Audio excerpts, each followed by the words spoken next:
stupid. I'd leave her be. The warriors of the Flower Feather clan are a proud bunch who never show their vulnerability in public, even if they've gone wingless. Oh, Chasca? Good to see you again, Traveler and Paimon. Before we carry on, let's get a little further away before Koyer notices us.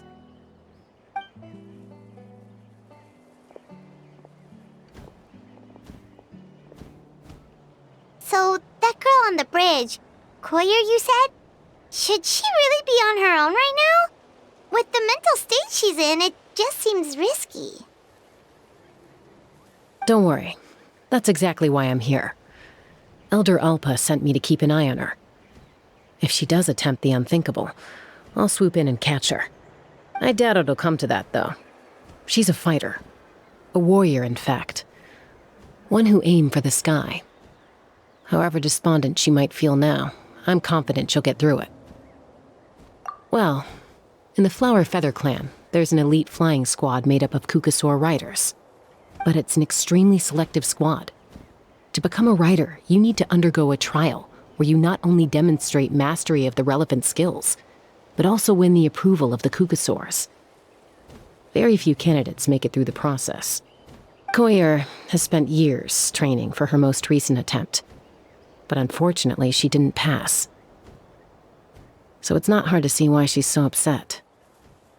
Sometimes, after multiple failed attempts to pass the flying tests and win the Kukasaur's approval, people get so disheartened that they give up on their dream to soar the skies. They resolve to quit trying for good. We call those people the wingless. Do they get expelled from the tribe? What? No, of course not. They're still prized warriors. We have a saying. Just as the Kukasaur treasures every feather on its body, so the tribe treasures each one of its children. This hits even harder in the wake of the war. All of our young warriors carry the future of our tribe on their shoulders. Besides, every Kukasaur falls from its nest before it learns to fly. It's practically a rite of passage. Likewise for the wingless, we always hold out hope that one day, when they're ready, they'll rekindle their dreams and keep trying. Until then, all we can do is quietly watch over them from a distance. Just like I'm doing now. Ah, okay. Paimon hopes she'll get back on her feet soon. Well, from the sound of her whistling, her confidence has been seriously shaken.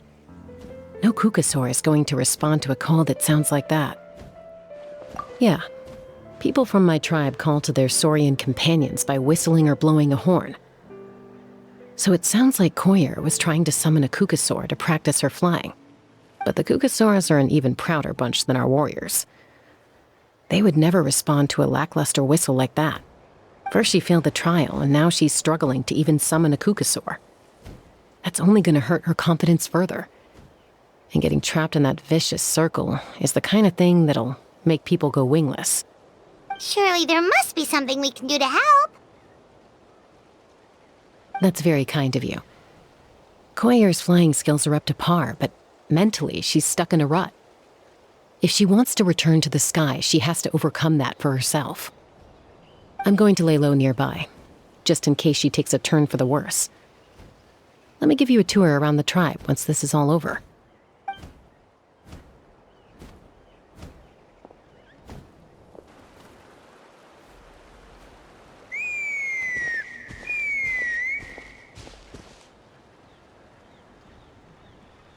Koyer still isn't giving up. Even though Chasca said that she has to do this by herself, Paimon can't help feeling like maybe we can nudge her in the right direction. What if we could get a Kukasaur to fly up to her? That might give her the confidence boost she needs.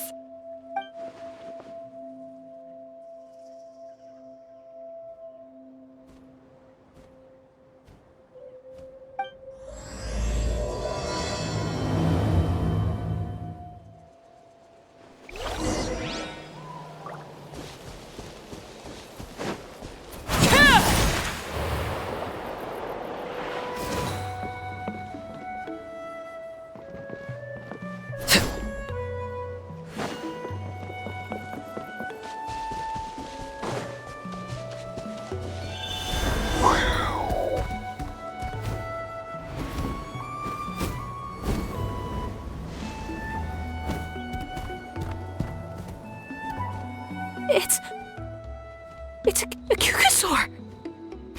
Oh my gosh! Is this really happening? I did it! I summoned one! I was beginning to think you'd all given up on me completely. Thank you. Oh, thank you!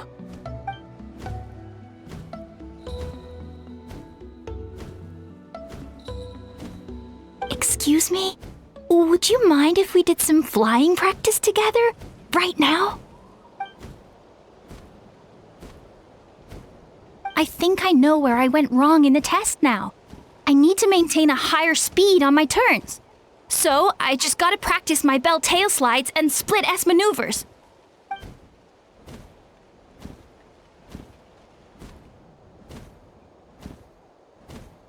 Also, I really want to try some stall turns and cobra maneuvers.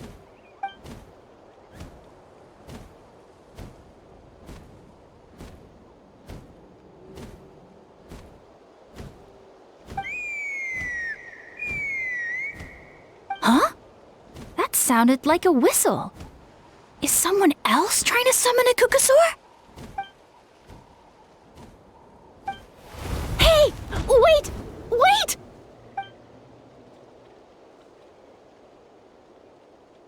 Do you think Koyer's feeling better now?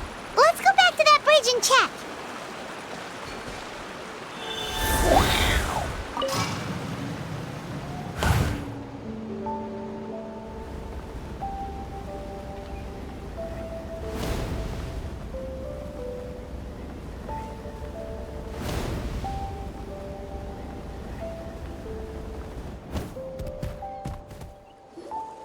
Chasca! I summoned a Kukasaur! They do still respond to me after all! Although, unfortunately, someone else summoned it away again before I had a chance to go for a flight. Oh, really? That is unfortunate. But if you can do it once, you can do it again. Keep at it, and you'll pass the trial eventually. You're right. You know, I almost thought about giving up, but I'm glad I didn't. Hey, Chasca, how's Koyer doing? Huh? Who are you? And how do you know my name? These are my, friends. The Traveler and Paimon. You came up in conversation the other day because I was telling them about up-and-coming warriors in our tribe. Oh, the Traveler, huh? So that's you. What do you mean up-and-coming? I'm closer to being wingless than I am to passing the trial. Anyway, we haven't met before, have we? You look so familiar somehow. Maybe you saw him in the stadium? Or anywhere, really. He's been all over Natlan lately, so it's not surprising that you've seen him around. If you say so.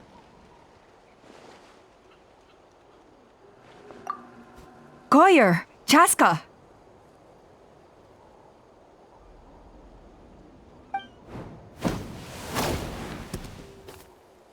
Here you are. I've been looking everywhere for you two. Oh, Elder Alpa! What's the matter? I thought I should tell you myself. We're going to redo the flying trials. Redo them? How come? This is so unexpected. And I can't believe you came out here just to tell us that in person. It's embarrassing to admit, but due to time constraints, we didn't do a proper inspection of the arena before the last round of trials began. Then we started to notice many candidates performing worse than expected. So we redid the inspection afterwards and found a number of issues which likely impacted candidate performance. This was entirely our mistake, and I apologize unreservedly. I know it doesn't make up for it, but I thought bringing you this message in person was the least I could do. Oh, okay. Chasca, these people you're with, are they the Traveler and Paimon? Huh? You've heard of us? I have indeed. Gathering intel is an essential part of being a warrior. Plus, you've already made quite a name for yourself in Natlan. Actually, I've been meaning to invite you to enjoy our tribe's hospitality for some time. Hospitality? Oh, that includes food, right? Of course it does. If you let us host you, you'll be treated quite lavishly. Mighty warriors are highly revered in our tribe. Besides, we still owe you for your help during the war. Without you, we would have suffered far worse at the hands of the Abyss. So I like the chance to show you our gratitude on behalf of the whole tribe. Mighty warriors, plural? So Paimon counts too? Paimon's starting to like you a lot. That should go without saying. Your flying skills are the envy of our tribe.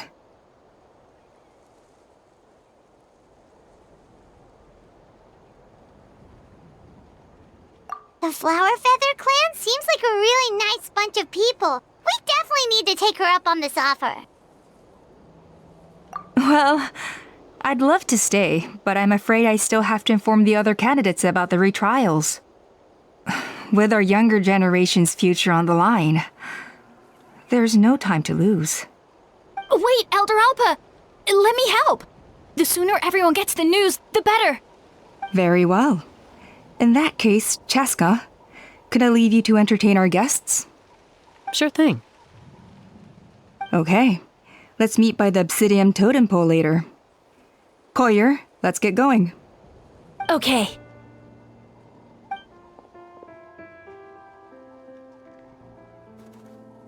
All right, they're out of earshot. I'm just gonna come out and ask. That Kukasaur who responded to Koyer's call, that was your doing, wasn't it? I grew up with these creatures. I could tell something was off the second I saw it. His whole demeanor seemed less like a Kukasaur and more like, well, you. So I figure you must have been pulling the strings somehow. He looked very flustered when Koyer asked for a ride, so I whistled to give him a chance to escape. And judging by the look on your face, that was a welcome intervention, huh? It's all right. If you'd rather your hidden talents remain hidden, I respect that. I won't press you for answers, and I'll keep my speculations to myself. You're the kind of person I'd still trust even if you had superpowers. I know you'd use them for good. I think the ends justify the means in this case. She just lacked confidence, and you helped her resolve her internal conflict. If you hadn't intervened, I likely would have gotten my mom to help out instead. Although, having said that, there's a small chance she might have recognized her and seen through the whole thing. That would have done more harm than good. Yeah. Anyway, if you're free now, how about I give you that tour I promised?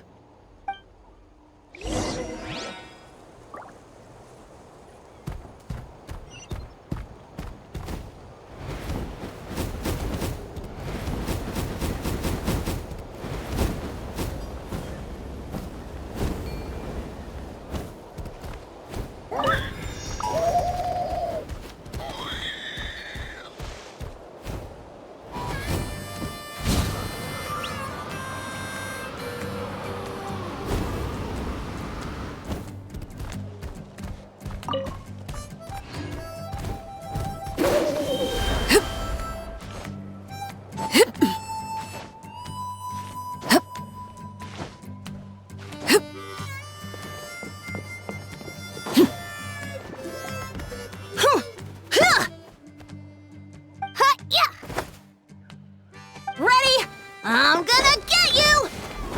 Uh-oh. Are they fighting? Should we try and break them up? They're fine. Just doing their daily combat training. Combat training? A little young for that, aren't they? Not to us. We're a tribe of warriors. In ancient times, we were the most elite troops in the nation, responsible for patrolling and defending all of Natlan. And even though times have changed, we've kept our martial spirit alive. Hey, is that Chasca? Chasca! You're back! Oh, can you come train with us? Now's not a good time, I'm afraid. I'm showing the Traveler and Paimon around. Maybe next time. The Traveler and Paimon? Wait, you mean that legendary warrior and legendary flying expert? Legendary? Yep, that's us, all right. Awesome. It's so cool that you can fly without having to ride a Kukusaur. Even Chasca could only do that for short distances. Mr. Traveler, can you teach me some cool sword tricks? Oh, Mr. Traveler! My family shop makes the best volcano cake! You gotta try it! Let's behave ourselves, everyone. These people are here as our guests. They're going to meet Elder Alpa in a few minutes anyway. Kotini, instead of being jealous of other people's talents, why not work on developing your own? Kapak, there's no point in trying any cool sword tricks until you've mastered the basics. Have you done all your sword drills today? And Yatlan, easy does it, okay? Not every conversation has to turn into you plugging the family business. Okay.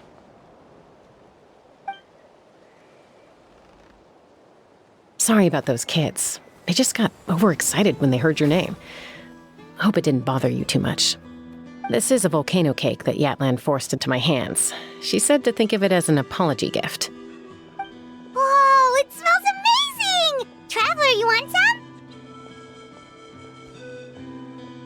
Well, that's good. Yatlan will be thrilled. By the way, Chasca, those kids really adore you. You're way better with them than Paimon expected. Paimon figured you'd be more... aloof, maybe? Aloof, huh? Well, to be fair, there was a period when I was like that. Around the time when I first joined the tribe. But it's a terrible attitude to have as a peacemaker. It tends to turn situations that could have had a peaceful resolution into a stalemate that can only be resolved by force. Yep, exactly.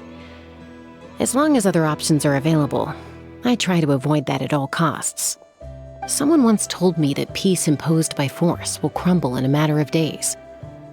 But peace achieved through genuine dialogue actually benefits both sides, even if sometimes the parties are only willing to negotiate because they're both armed to the teeth.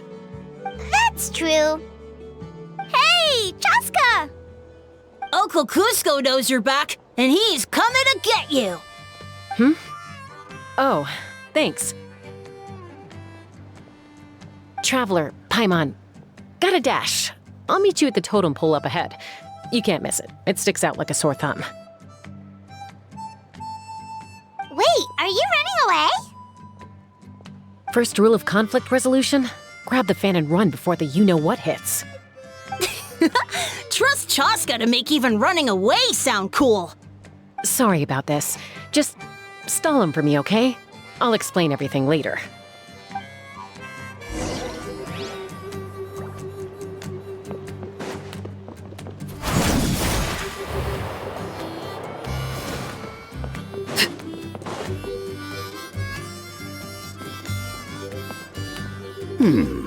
A golden-haired outlander and a white flying object. You must be the traveler in Paimon. I heard Chasca was with you, but I suppose she's run away again, has she? Sorry, who are you? Who am I? Only her father. She's supposed to go for a checkup every 3 months to see how her abyss condition is doing. We both agreed on it.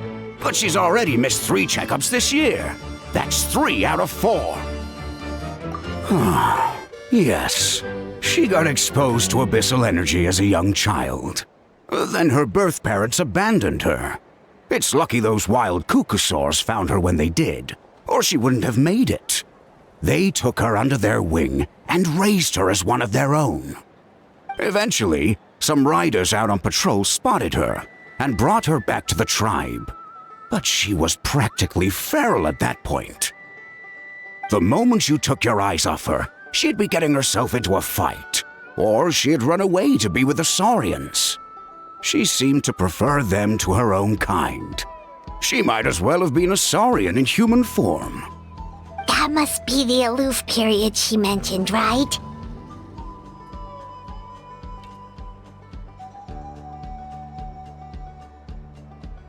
We later discovered that her exposure to the abyss had planted seeds of conflict in her heart. So, we started trying to bring it under control. But ultimately, she's the only one who can control it. Anyway, she's much more human these days. Yeah, don't worry about her. She seems pretty stable to Paimon. She's probably only avoiding the checkups because she thinks it'll stop you guys from worrying about her. Yes, I'm well aware of that. She knows she needs to be careful. If her condition ever took a turn for the worse, she wouldn't be brushing it aside like this. It's just, every checkup she's been to, they find new cuts and bruises. Nothing to do with the abyss, of course. Oh no, that's all fine. The problem with her is, she's her own worst enemy. She's been living dangerously again, I'm sure of it. That's why she's avoiding the checkups. She wants to hide it from us. Yeah, Paimon can see her doing that. Oh. In the past, she always had Koichi to keep an eye on her. Now Koichi's gone, and I don't want to lose another daughter. Chasca's been increasingly reckless since Koichi passed. It's like she's trying to make up for it somehow. Next time you see her, please tell her to be careful for me. Even if she doesn't want to hear it. If she doesn't want to do these checkups anymore, that's fine. I just want her to stop putting herself in harm's way.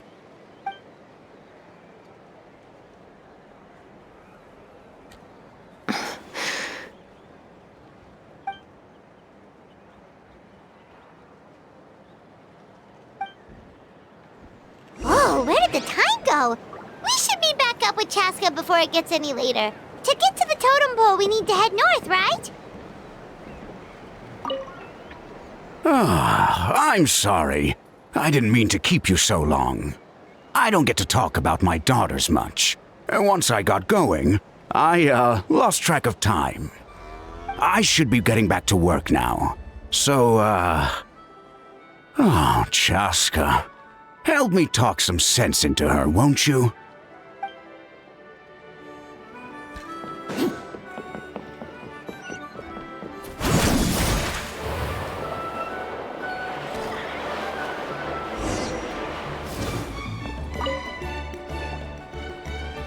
Hey, Chasca! Hey, Alba!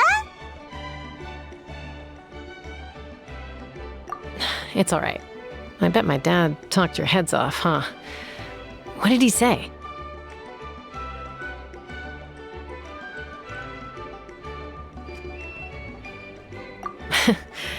I was sometimes a little impulsive back then. That's putting it mildly. The memories. It feels like it was only yesterday when we brought you back and had Cusco and his family take you in. Back then, no one imagined this feral child would grow up to be the strongest warrior of the Flower Feather clan. Huh? You were the one that brought Chasca back to the tribe? That's right. Elder Alpa was already a veteran rider by then. She spotted me while patrolling from the skies and tracked down my Kukasaur mom. Mom agreed it was time I tried to re-enter human society. But I didn't know the first thing about being civilized. I clashed with everyone who had to deal with me. And look at you now, renowned throughout the land as a peacemaker. How time flies. When the day comes that I can't fly anymore, it will be up to you to look after our tribe and our flying squad. You know me, though. I'm not a natural commander. I'm better off as a lone wolf on the front line. So stick it out at least a few more years, okay? Give Koyer and the others time to come into their own. Oh, stop. Wait, so isn't the leader just the strongest warrior in the tribe? At least Paimon figured that's how your tribe would work. Strength is certainly a core tenet in the Flower Feather clan. But strength means far more than martial prowess alone. If it all came down to individual strength, I'd struggle to call myself a warrior, let alone a member of the flying squad. Any fighter in the tribe could take me down. Well, sorry to disappoint you. It was something I aspired to at one point. So much so that I went adventuring in the Cinder City, Ochkanatlan, to try and prove myself. But it was foolish of me. I wasn't ready. I came back empty-handed and seriously injured. The fact that I survived was something, I suppose. But after that, I never seriously considered myself a strong fighter. And yet, you still managed to become the leader of the flying squad, thanks to your experience and determination. all while battling those old injuries. Don't you think that's a display of strength in its own right? Let's shelve this discussion for now. Traveler, Paimon, there are some simple refreshments on the table. Please help yourselves. Yes! Paimon was waiting for that part! They were for the snack stomach. The refreshment stomach still has plenty of space.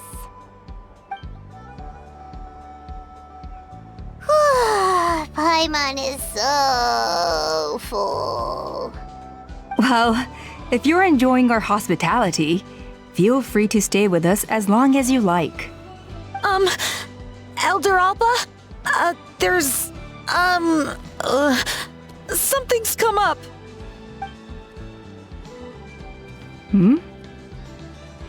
What happened? Is it serious? Shall I deal with it? It's... Some merchants showed up, not from our tribe. They said they're here to discuss some potential collaboration with us. Why now? This is terrible timing. There are a few wingless that we haven't managed to reach yet, and we still haven't inspected the retrial arena. Let me handle the other errands while you meet with the merchants. You shouldn't be trying to do everything at your age. You should help too. Seems only fair after all that food we ate. Huh. Well, much obliged. Chasca, the remaining wingless are all people you know. Let's see. Pishika now manages the floating target balloons. Waska's probably still addicted to eyes on the feathered prize, and Junon spends her days up on the flying platform, staring at the Cinder City. I'll leave you to tell them the news.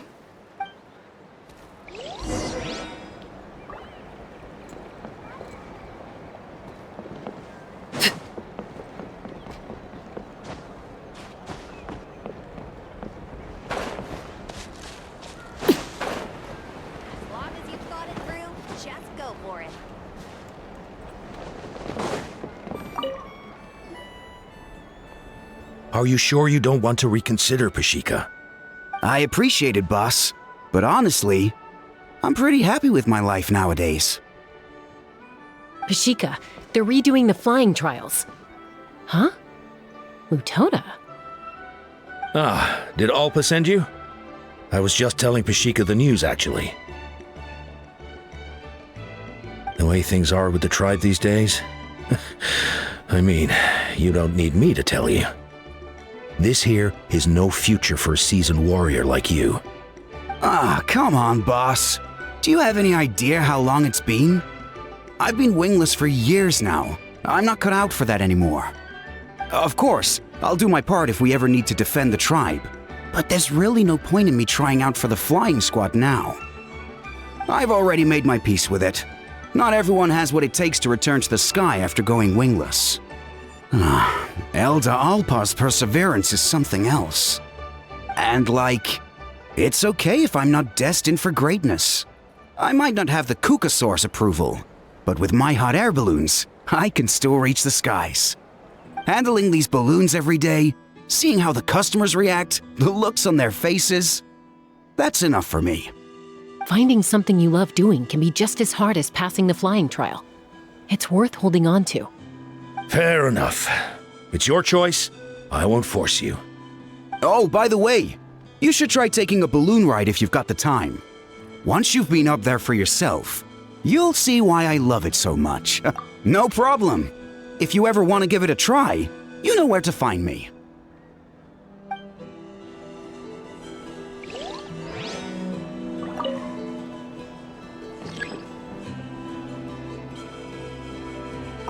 I didn't realize Chasca was out delivering the news. Looks like Alpa's finally learning how to delegate.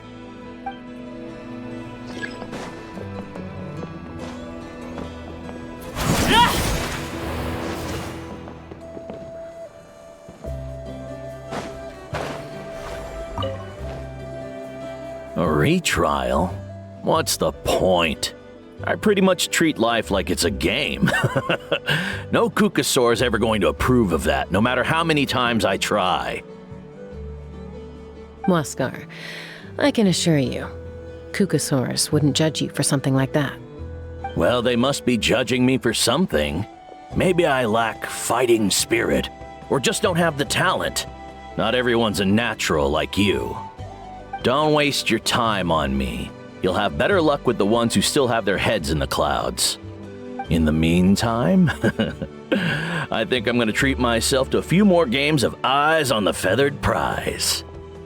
Yeesh, there's wingless, then there's being a total lost cause. You used to be a fierce warrior, actually. But fighting spirit alone won't win you the Kukasaur's approval. Are all Kukusaurs so strict? The ones in floating target balloons and Eyes on the Feathered Prize seemed pretty chilled out. It's one thing to hang out and have fun, but quite another to take to the skies with a human life on your back. Giving a ride to someone who's unqualified endangers not only the rider, but also the Kukasaur themselves. If the rider makes a mistake, they both suffer the consequences. So we have a mutual understanding with the Kukasaurs. If someone isn't up to standard, we have to reject them. Even if it means breaking their hearts.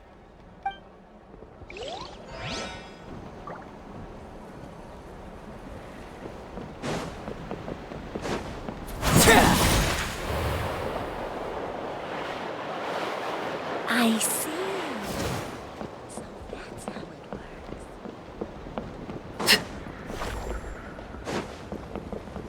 Yeah.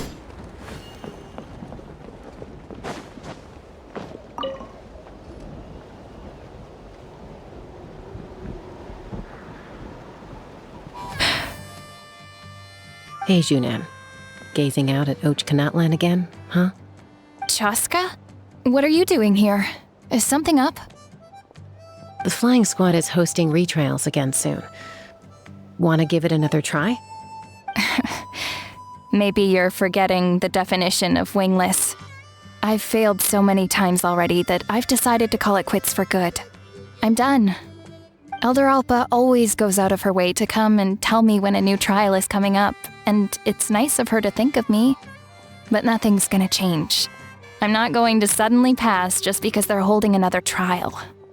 They're making some big changes to the arena this time, so the flying experience should be smoother than before. Koyer's gonna try again. No, forget it. If I was genuinely good enough to make the squad, the location shouldn't affect my chances. A true rider can fly confidently whatever the conditions, like you and Elder Alpa. Shunan! They're redoing the... Huh? Chasca and the Traveler. You're already here. I guess they told you already then. Come on, let's go train together.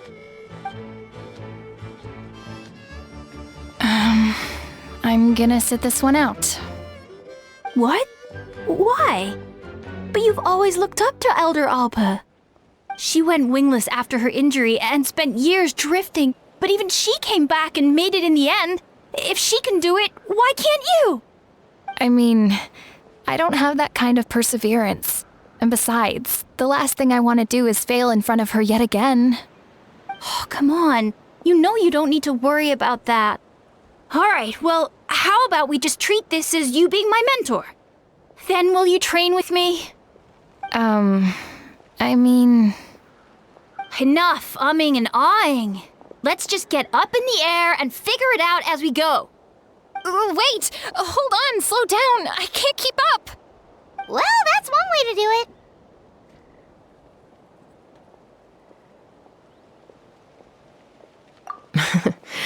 They've been best friends since they were kids. If anyone knows how to get Junan out of a rut, it's Koyer. You helped Koyer deal with her internal conflict, and now she's done the same for someone else. You know, people often talk about how one conflict leads to another and so on. But sometimes in life, things spiral in a good direction instead.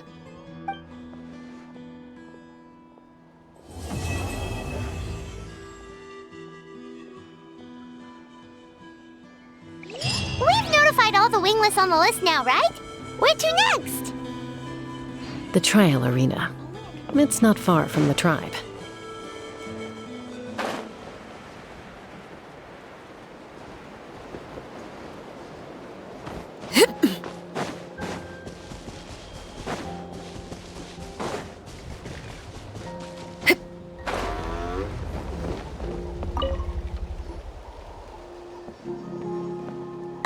there, Chasca.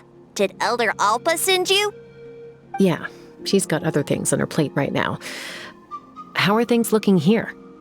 Well, the inspection revealed numerous blockages all over the trial arena.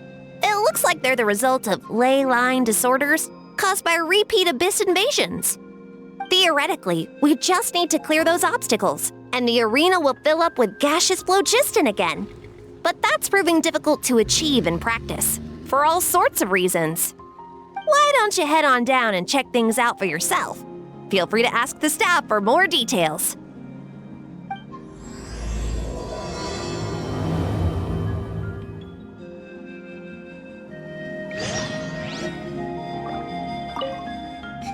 Why don't you head on down and check things out for yourself? Feel free to ask the staff for more details.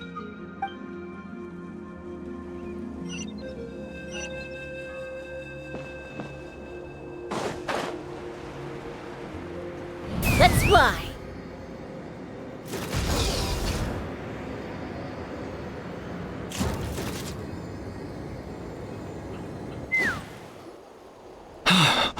Oh, are you here to help? Thank goodness. There's no way I could do all this by myself. So the blockage here has to be cleared using a special bomb, but carrying explosives up that steep slope would be a recipe for disaster. If I dropped it or slipped and fell, I'd be blown to bits in an instant. So, my plan was to transport the bomb to the other side, then send it over in a hot air balloon. All I need now is for someone else to strike the balloon at the right moment, dropping the payload right on top of the spout, and problem solved. What do you think? Simple enough, right?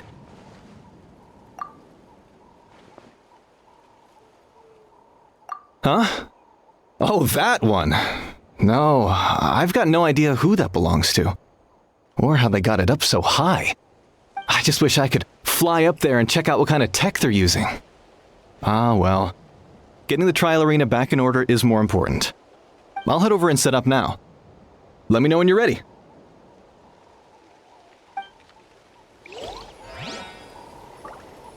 All right! Get ready! All right! Get ready!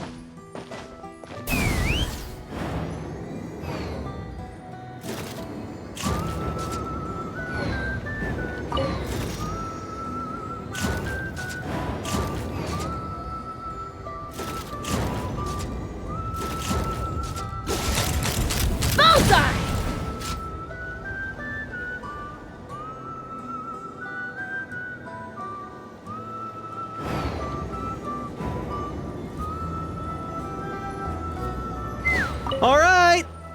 Get ready!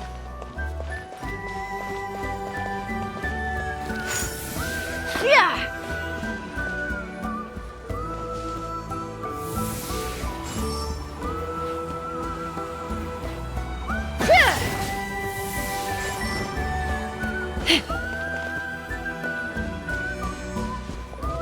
All right! Get ready!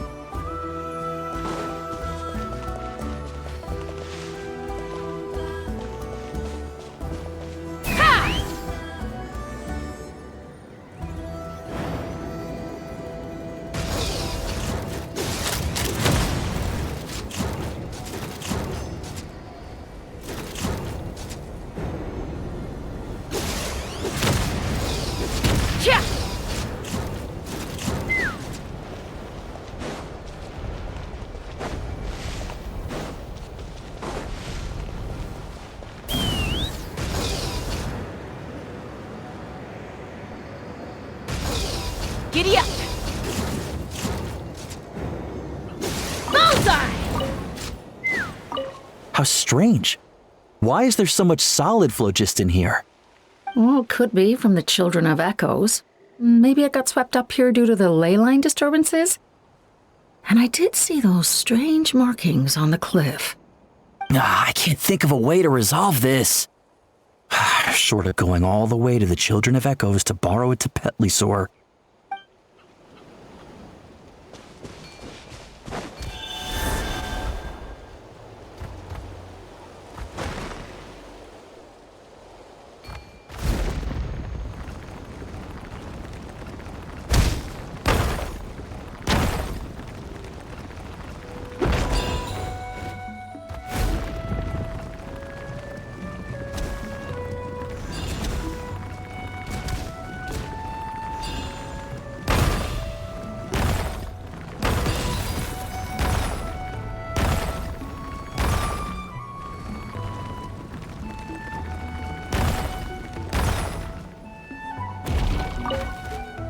Whoa!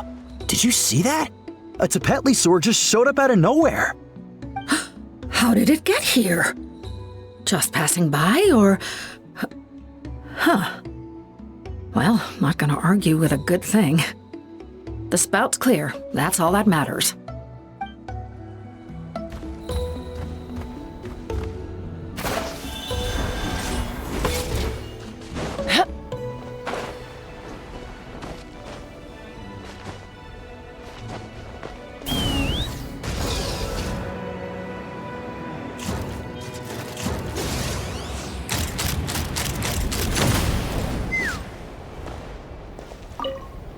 So that's how you do it. Amazing!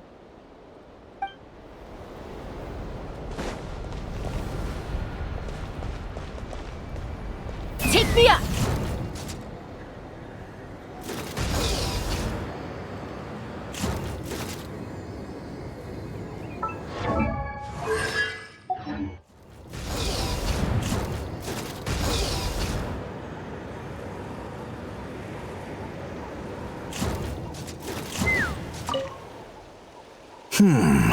I think it should be possible to clear this spout with just a few hard hits. But there are signs of strange life in here. Meddling with it might be dangerous.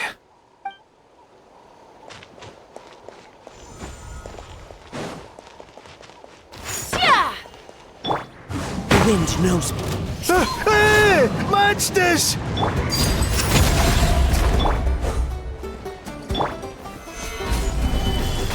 Wind strategy.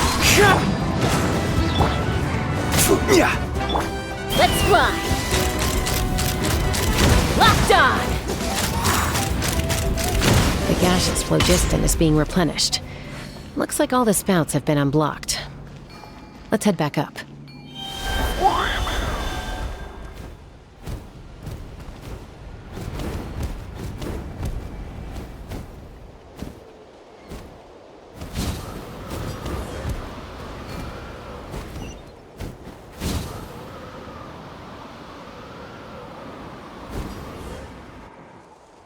Wow, you took care of everything in no time at all. Incredible work! Now we just have to wait until the gaseous phlogiston is fully replenished. Then we can kick off the retrials. Actually, Inkanak, I'd like to do a test flight first, just to make sure we're not missing anything. Could you arrange that for me? Huh? But you only just finished getting the arena ready. There could still be other hazards we're unaware of. All the more reason to have me test it out. Think of it as another inspection. I guess you're right. With your flying skills, you won't be in any serious danger, even if there are hazards we overlooked. The conditions in this area seem a little unstable, but a test flight is the only way to catch any lingering issues. All right, I'll get things set up for you. Just let me know when you're ready.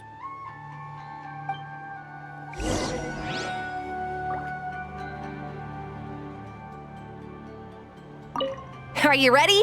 This should be a piece of cake for Chasca, but still, try to be careful. All right, then spread your wings and fly.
was amazing. Paimon couldn't take her eyes off you.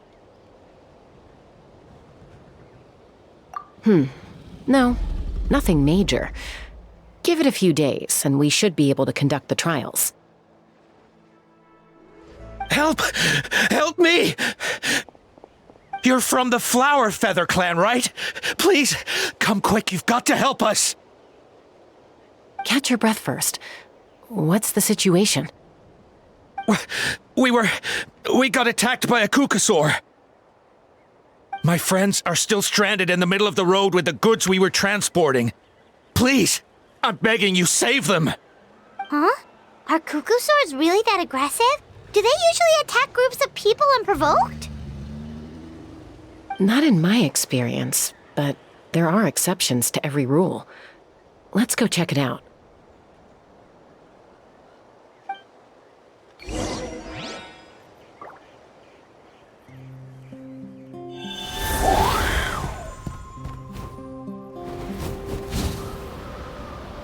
Ouch! I've never seen such an aggressive Ouch! I've never seen such an aggressive Kukusaur!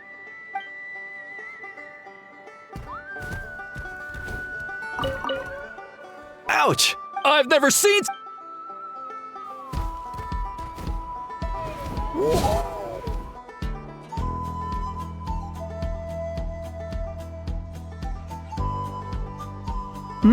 Chasca? Traveler? This is a surprise. Elder Alpa? Huh. So, where's this aggressive Kukusaur we've heard about? Already flew away. Looks like it backed off once it realized that reinforcements were coming. So why do you think it attacked these people in the first place? Was it after the food? No. These merchants are even transporting food. Ah! Thank goodness! The phlogiston wings are intact! Phlogiston wings. Thank you so much for coming to our rescue. These phlogiston wings are our most prized goods. If anything happened to them, it would ruin us. Wait a minute. Are you the merchants that were looking to collaborate with us? Wormy told me about you. Yeah, that's us. So I take it you're Elder Alpa? I am. You must be exhausted from your journey, not to mention shaking up from the attack. Let me bring you back to our tribe to rest. We can talk business after you've recovered. But Elder Alpa, what about the Kukusaur attack? Well, our guests here weren't seriously injured, and their goods are intact. Perhaps that Kukusaur was just having a bad day. There are so many of them around here. You'd expect something like this every once in a while. I don't think we need to pursue it any further. More importantly, how are the preparations for the flying trials going? Is everything in order over at the arena?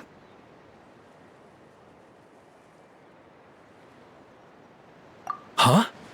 Did you say flying trials? What a coincidence! Sounds like a perfect use case for our phlogiston wings.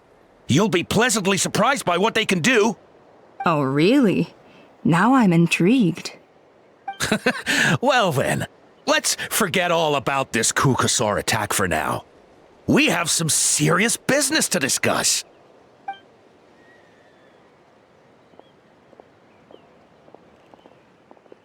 Huh? So that's it? That all went smoother than expected. Well, guess we'd better get going. Huh? Chasca?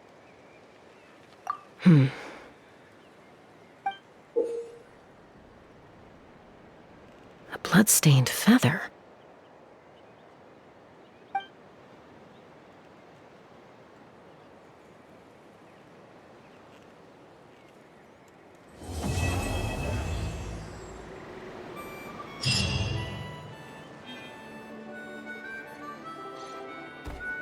The Flower Feather Clan should be about ready to hold the new flying trials by now. Let's go check it out.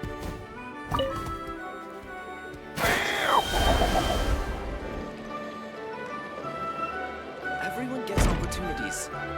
I just never took the ones I had.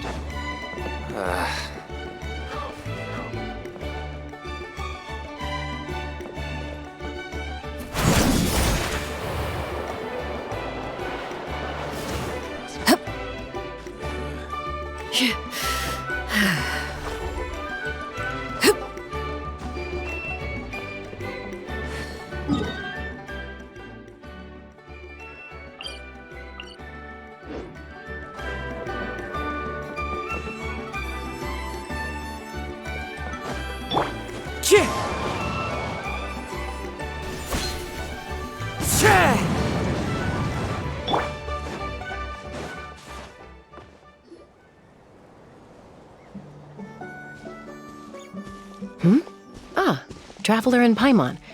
You came. Yep, and it looks like we made it just in time! Although, can't say the same for the Cuckoosaurs. Bit of a low turnout, huh? Yeah, you'll see why soon enough. All right, get ready. 3, 2, 1, fly! Whoa! We're really flying! I feel light as a feather. I'm flying without a Cuckoosaur.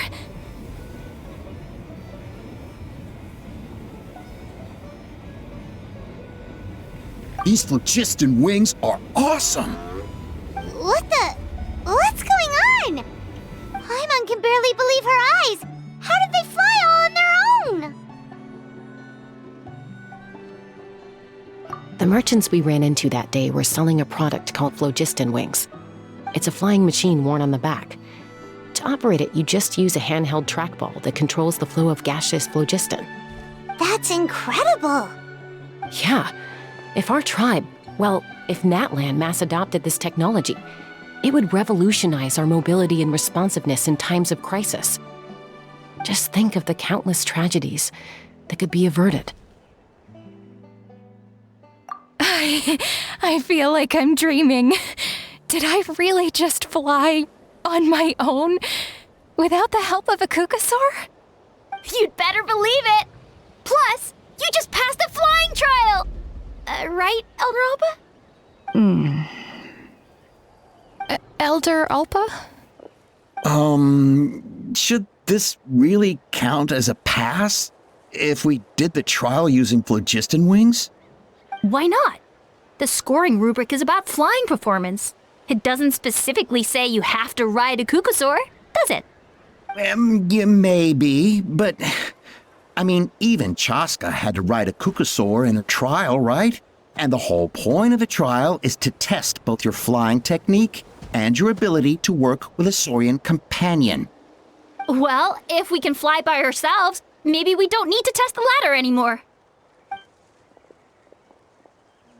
Chasca, Traveler, what are your thoughts on this new invention?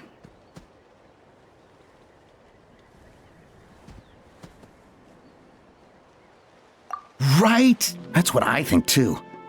I agree that they have strategic value, but I don't think it makes any sense to evaluate candidates by the current testing standards if they're using phlogiston wings. Why? Shunan finally mustered the courage to go through with this, and now you're saying it doesn't count?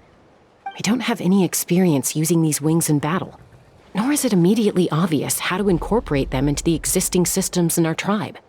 Taking a longer-term perspective, I think we need to start by getting thoroughly acquainted with how these things work. Then we can develop a new trial format with new assessment criteria, tailored to candidates using the phlogiston wings. You all raise valid points. But Chasca, while your proposal sounds perfectly reasonable, it would probably take years to put it into practice. We lost so many people in that war. These phlogiston wings could be exactly what we need to strengthen our forces and boost morale in this trying time. And as for real-world battle experience, there will be plenty of opportunities to gain that. I have high hopes for you, Junon. Huh? Hey, stop staring into space! Say thank you! Oh, thank you. Thank you, Elder Alpa. You have nothing to thank me for. Remember, the way you got your wings back was by relying on yourself. Oh, Elder Alpa! Bad news! Kukasaurs are attacking the merchants again! Again? Okay, everyone, stay put while I... Huh? Chasca?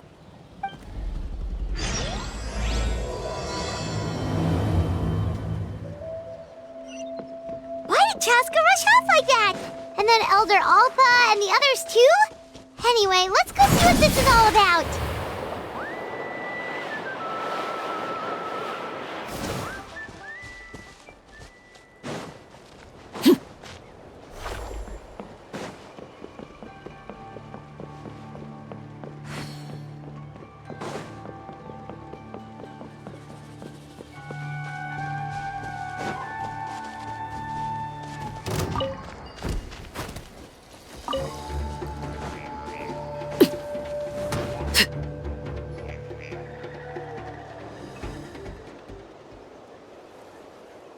Oh, it's back!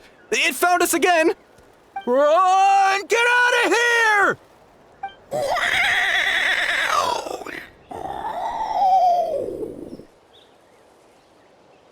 Curses!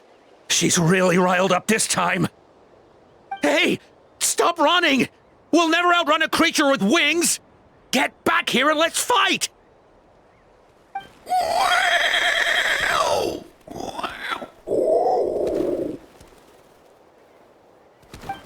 Stop! All of you! Chasca! Oh, wonderful! Quick, get rid of that thing!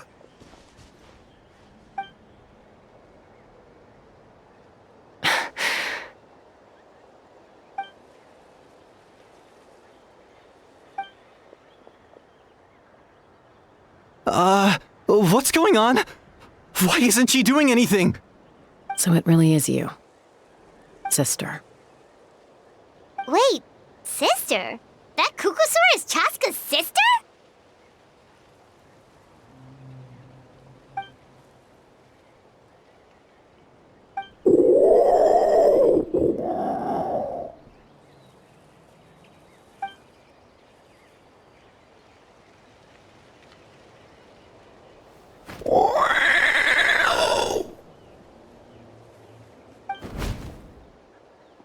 Koya, wait! Is Chasca gonna be okay?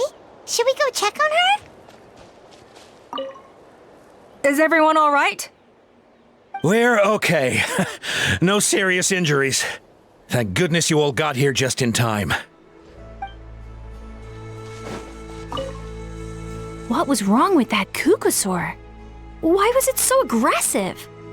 If we just let it escape back into the wild, who's to say it won't attack again?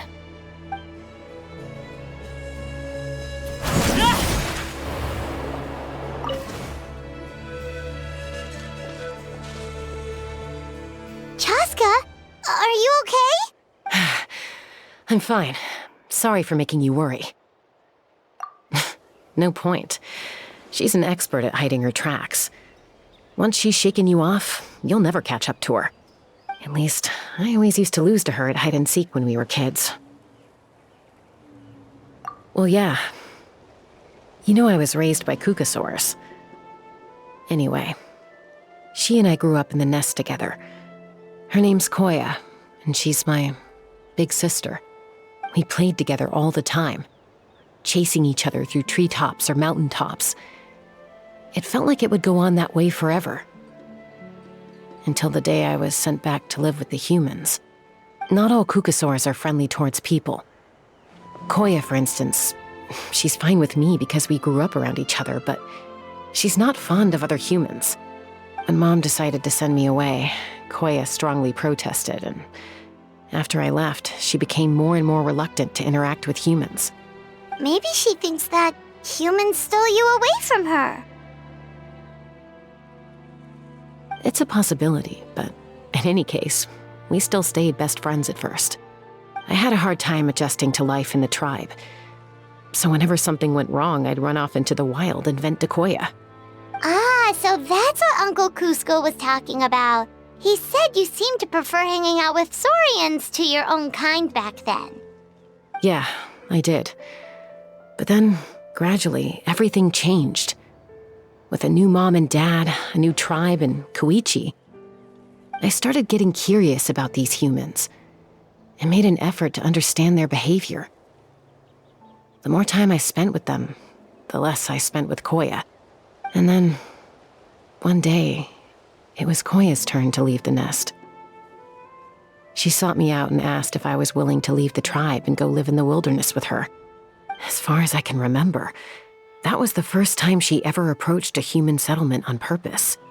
So, how did you answer her? Well, I wouldn't be standing here talking to you if I'd said yes. No, I was torn. On the one hand, I'd already made up my mind to embrace my new family and accept my human identity. But I also knew that Koya wasn't a fan of humans, and I didn't want to disappoint her. She took my hesitation as an answer. She saw it as a personal betrayal, threw a huge fit, and then flew off. We hadn't seen each other since, well, until today. Not for a lack of trying, though. I tried asking Mom where Koya's new nest was so I could talk things out with her. But Koya had already asked Mom not to tell me where she'd moved to. It must be hard for Mom, being stuck between her two daughters. So I didn't press the issue. And I didn't go looking for her. If things carry on like this, I need to make sure I find her before anyone else, even if she doesn't want to see me. For now, let's bring the wounded back to the tribe, and see what Mutota and Elder Alpa have in mind.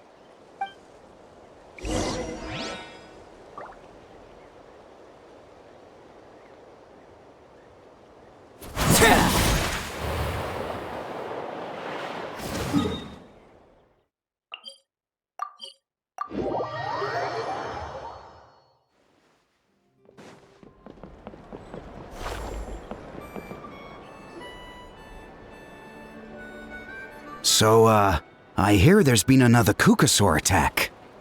Ha! I knew it! They're wild animals, and they can't be trusted. Hey, show a little respect. The Kukasaurs are our partners. Maybe in the flying squad, but they don't give a hoot about the rest of us. Well, now that we have the phlogiston wings, do we even need the Kukasaurs anymore? Are you kidding? How are we supposed to protect our tribe without them? I didn't mean it like that. Huh? Protect our tribe? Or are you just scared that your precious flying squad will lose its prestigious position? You take that back! Things are changing so quickly. Chasca, there's a conflict emerging there. Aren't you going to nip it in the bud? The whole tribe's talking about this now. Breaking up a single fight won't solve anything. The real source of conflict here is the phlogiston wings, and what happened with Koya. On any other day, people would just brush this attack aside. After all, clashes between wild Kukasaurs and humans are no more common than those between people. But now that the phlogiston wings have entered the equation, it's sparked a debate over whether our tribe needs the Kukasaurs at all. I worry that we risk repeating the mistakes of the Cinder City. Back then, Lord Ochkan's hatred of the Saurians nearly destroyed the peace forged by the Pyro Archon. Chasca, to prevent things from deteriorating further, I'd like to task you with restoring peace to the tribe. I will. Traveler, you've already done so much for Natlan, and the Flower Feather clan has no right to ask more of you. But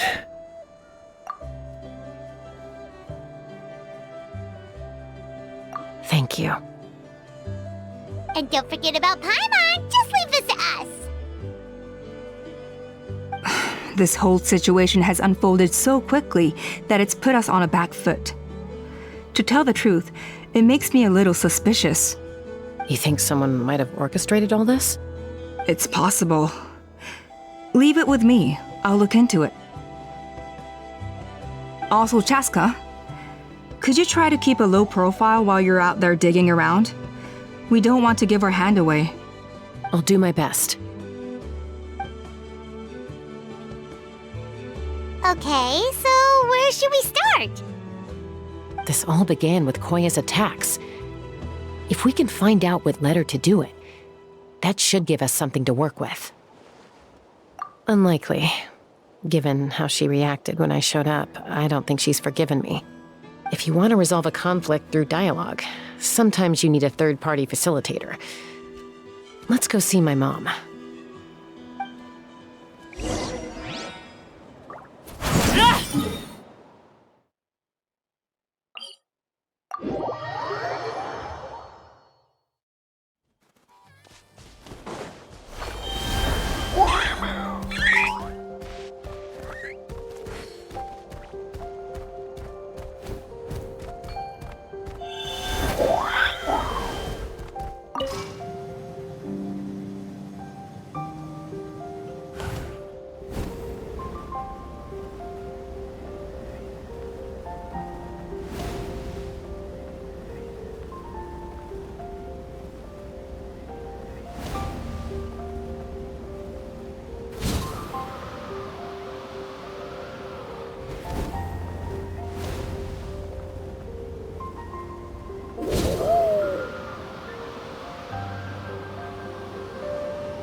Wow, so this is where you used to live as a child? Mm-hmm. When I was little, we used to do this thing where I'd jump from the top of this tree, and Koya would fly over from the platform and catch me in midair. Or sometimes we'd both fly from the treetop together, and then after some aerial maneuvering, she'd throw me up onto that platform. After we got a bit older, we went to the nearby shores looking for even greater heights. Stop! You're gonna give Paimon a heart attack! Oh, really? I just thought it made a fun story. Then I'll share more with you when there's time. Anyway, back to the matter at hand.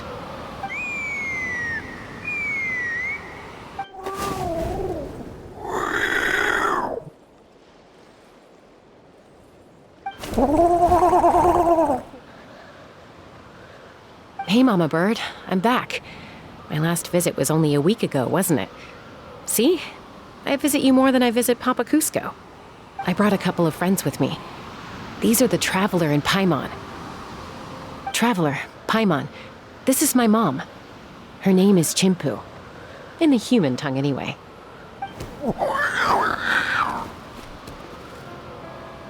Hi! No, not really. I don't speak it as such, but I can sort of get the gist. Although only with Mom and Koya, since I spent my formative years with them. Even then, it's basically a best guess based on their sounds, body language, and expressions. Seems to work about 9 times out of 10, anyway. As for whether Mom understands me, I can't always tell. But somehow we still manage to communicate. Call it the family bond, I guess.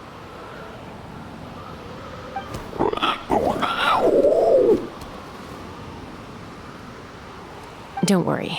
I'm doing well, but I think Koya might be in some trouble.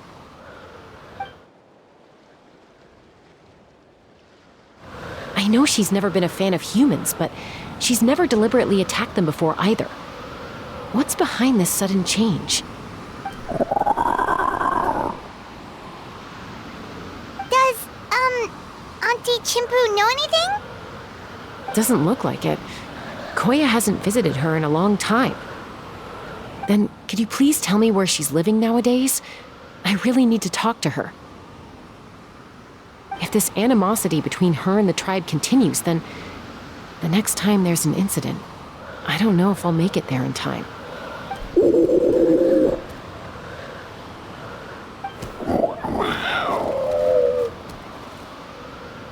She said she'll take us there. Thank you, Mom.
is a really remote location.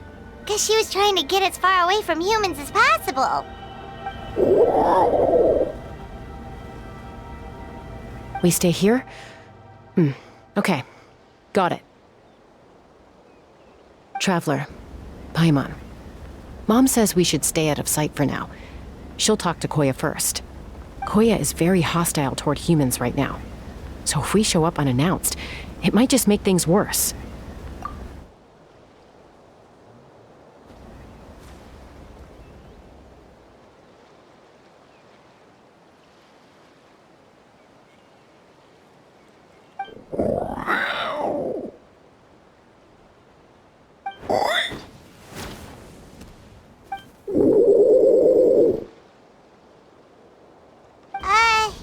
Any idea what they're saying? Sounds like things are more complicated than I imagined. There's evidence in this area suggesting that Koya might have been the victim of a human attack.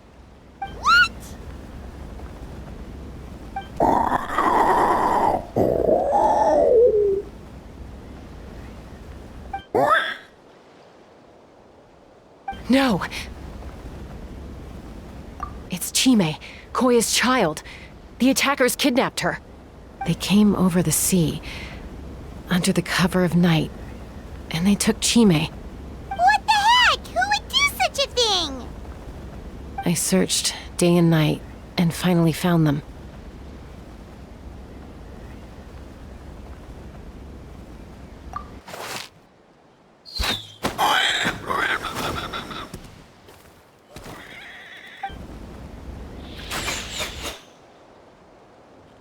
Oh yeah! T'Pol's contraption is working like a charm! Got her in one! Hey, there's another one! Wait, is that the one that got away last time? Who cares? Just get them all. T'Pol pays us per catch.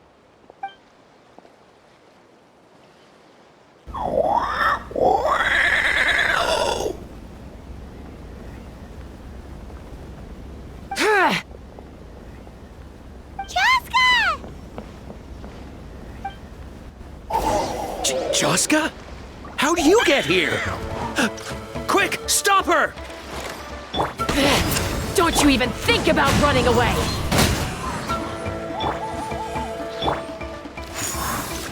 Let's fly!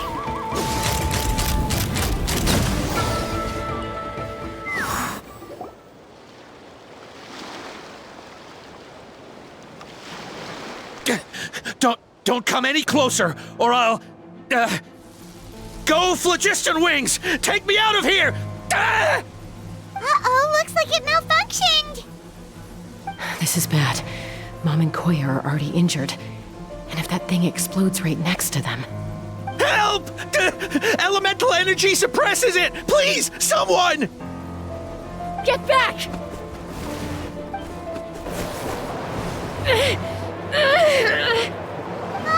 It's still going, and it's getting worse! Guess we need a more permanent solution. All right then.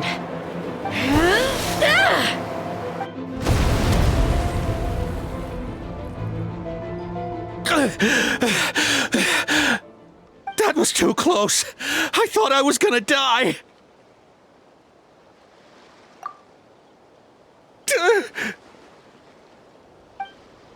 Answer us honestly.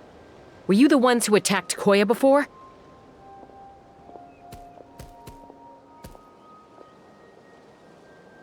I am... No, it was...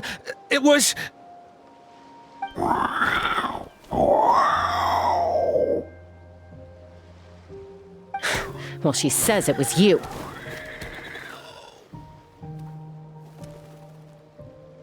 Just tell me, who sent you here?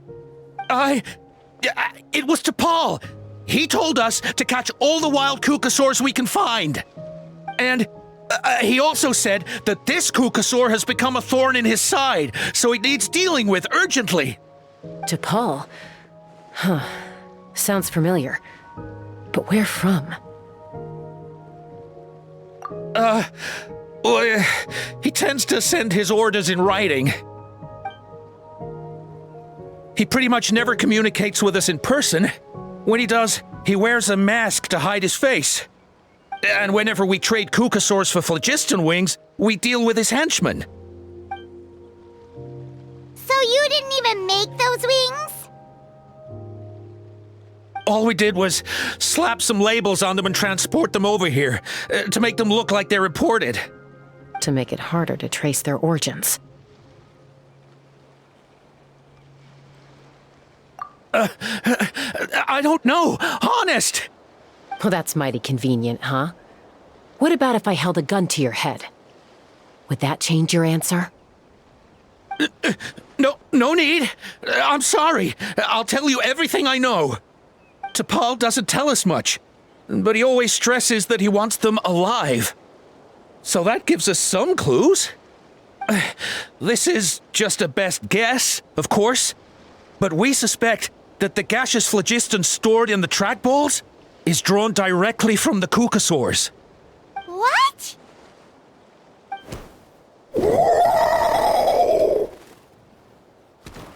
Easy now.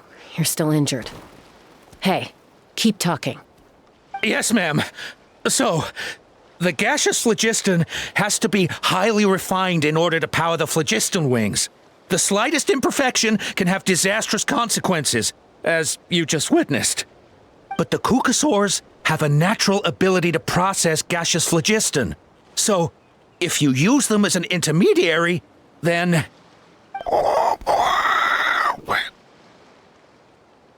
That's enough.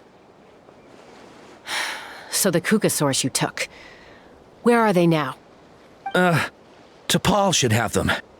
But no one knows where he's based, apart from him and his henchmen. We've tried looking for it ourselves, even followed them a few times. But we always end up losing track of them. Random thought. Maybe they're hiding up in the sky?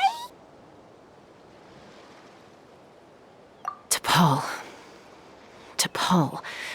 I'm sure I've heard that name. Maybe it was... Chasca! Traveler!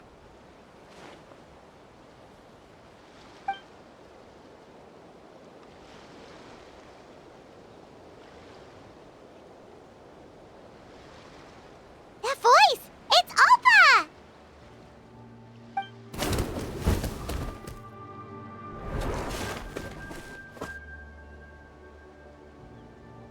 Elder Alpa? What brings you all the way out here? Well, I was patrolling nearby when I heard the sound of an explosion. What's going on?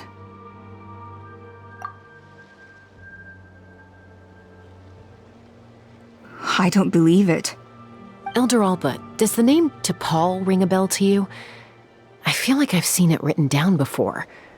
Maybe in a list of candidates for the flying trials? Huh? So he's a member of your tribe then? No. If he was a member of the Flower Feather clan, I'd definitely know him.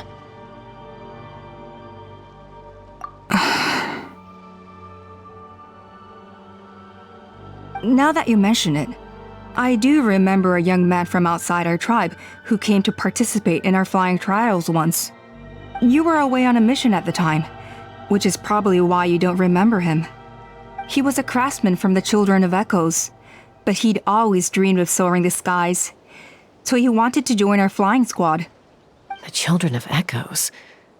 That's rare. But despite his best efforts, he unfortunately failed to pass the trial and gain the Kukasaur's approval. In the end, he went wingless and returned dejected to the Children of Echoes. Wingless, huh? Maybe he invented the phlogiston wings to get revenge on the Kukasaurs. Perhaps. Or maybe it's simply his way of dealing with his regrets over his past flying endeavors. Either way, it doesn't excuse his abuse of the Kukasaurs. I'm gonna take these guys back and expose the truth to the tribe. It's time for this conflict to end. Easy, Chasca. Remember what I said about keeping a low profile? The ringleader still hasn't shown himself, and this man's allegation about powering the phlogiston wings with Kukasaurs is only speculation. Bringing these men to the tribe now won't win over any current supporters of the phlogisting wings. In fact, it may even escalate the conflict further. After all, many are mistrustful of the Cuckosaurs after recent events. Is that why T'Pol waited until now to try to capture my sister? I don't know. I mean, he did tell us to spread negative rumors about the Cuckosaurs and slip some mora to anyone opposed to them, but... But Koya only attacked humans because they stole her child! Nevertheless, we will be hard-pressed to change people's minds while emotions are running high. Unless we have irrefutable evidence. Bravo! My thoughts exactly. In the meantime, leave these men with me. I'll escort them back to the tribe. I'll take the other members of their crew into custody too. They won't get another chance to stir up trouble. Fair enough. I guess finding T'Pol is going to be the key to resolving this conflict. Let's hope the Children of Echoes have some info on him.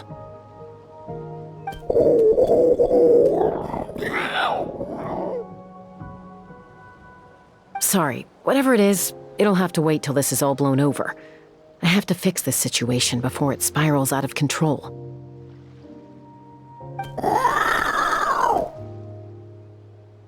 Mom, sis, rest up and get well soon. I gotta fly.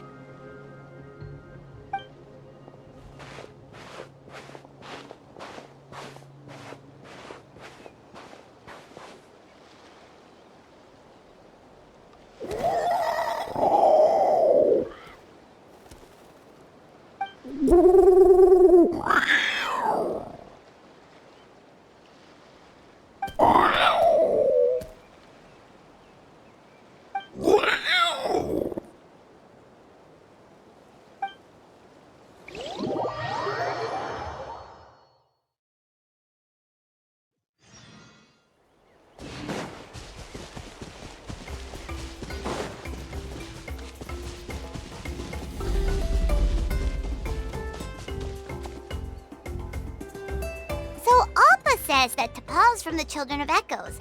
But how do we track him down? Just ask around until we find him? Let's start by talking to someone we know. It'll be faster that way. At this time and place, I'll bet the easiest person to find is... Wakey, wakey, Shilonen! Oh, it's you. Okay, give me a second. I'll come down.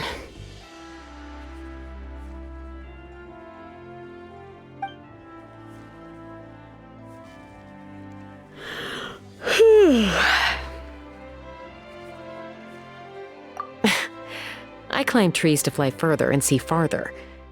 I don't usually stop for a nap. Well, we're not all like you. Always full of energy, even after flying around all day. Yeah. So, you've come all this way and interrupted my precious nap time. Might I inquire as to, why?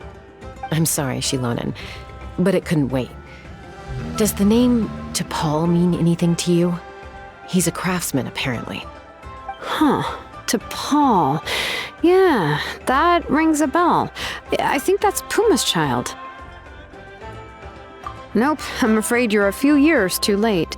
Why are you looking for him?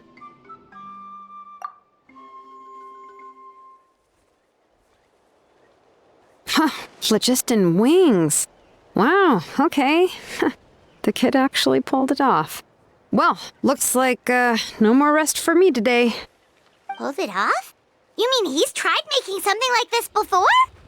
Yeah, he started trying to build a flying machine right after he got back from the Flower Feather clan. So right after he went wingless, then. Was this flying machine anything like the gun you made me? You mean your gun that's harder to tame than the proudest Cuckosaur? No, he wanted to build something that allows anyone to fly freely, even if they're not naturally gifted. But he never got very far back then, though. Blew up his workshop a few times and barely made it out alive. I never really kept up with him after that. His parents traveled a lot in their youth and only returned to the tribe after he was born. But they settled in a remote area and don't interact with other people much. Which means most people in the tribe don't know them very well. Your best bet is to chat to his direct family. I'll go get Puma. Wait for me in front of the workshop. I won't be long.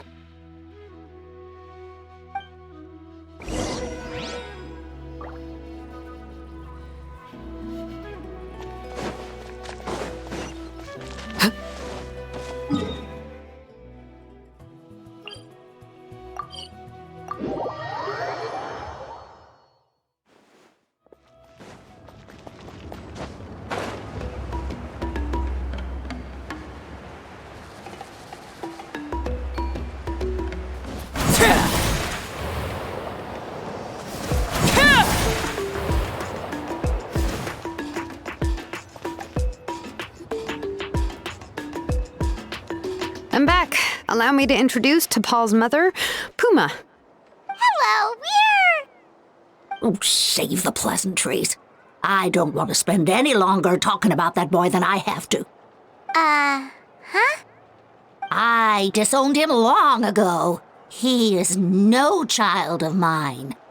All he cared about was his pipe dream of reaching the sky. Oh, we tried to talk sense into him, but he was obsessed. And then when he left us, he spouted some nonsense about building a workshop in the sky to avoid the constant criticism of us ground dwellers. He left his notebook behind. Whatever questions you have, you can look for them in there. I am done talking about him. He's no son of mine. He never called me Mom anyhow.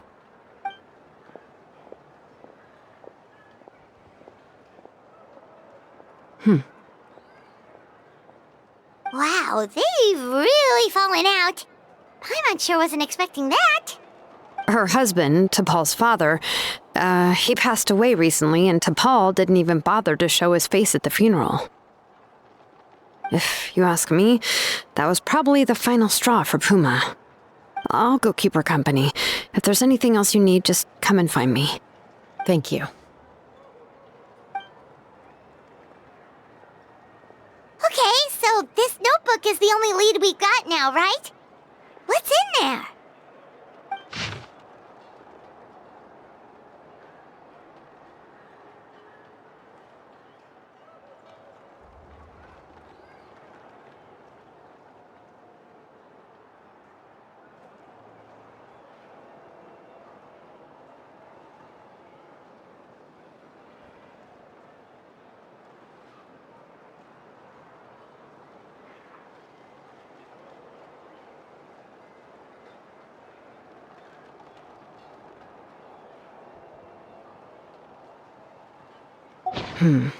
Some early designs for the phlogiston wings, and some theorizing about an airborne workshop. Ochkanatlan, the Cinder City. Looks like that's where he got his technological inspiration from. So, was he serious about the workshop in the sky? But that's such a big project for one person. Do we think he actually pulled it off? Oh, yes.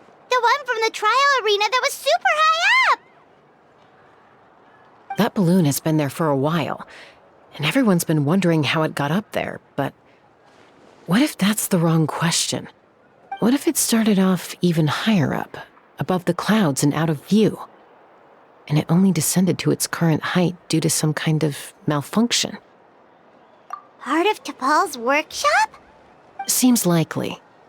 If T'Pol's base had been hiding above the clouds this whole time, that would definitely explain why Isidore couldn't find it. I totally called it! But how do we get up there? Chasca, can you even fly that high? By myself? Possibly. But with a passenger, no chance. I doubt even phlogiston wings could take you up that high. At least, not without that relic T'Pol mentioned in his notebook. Yeah, and he's probably holding on to it. We'll have to find another way. Nope. That's way beyond Paimon's altitude. Also, would you really expect Paimon to go up there and take on T'Pol by herself? Let's not worry. Just because we can't think of a solution doesn't mean no one else can. I'm not the only flying expert in my tribe, you know. Oh, good point.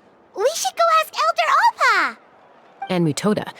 He was quite the flying ace back in the day, too. Let's head back and see what they suggest.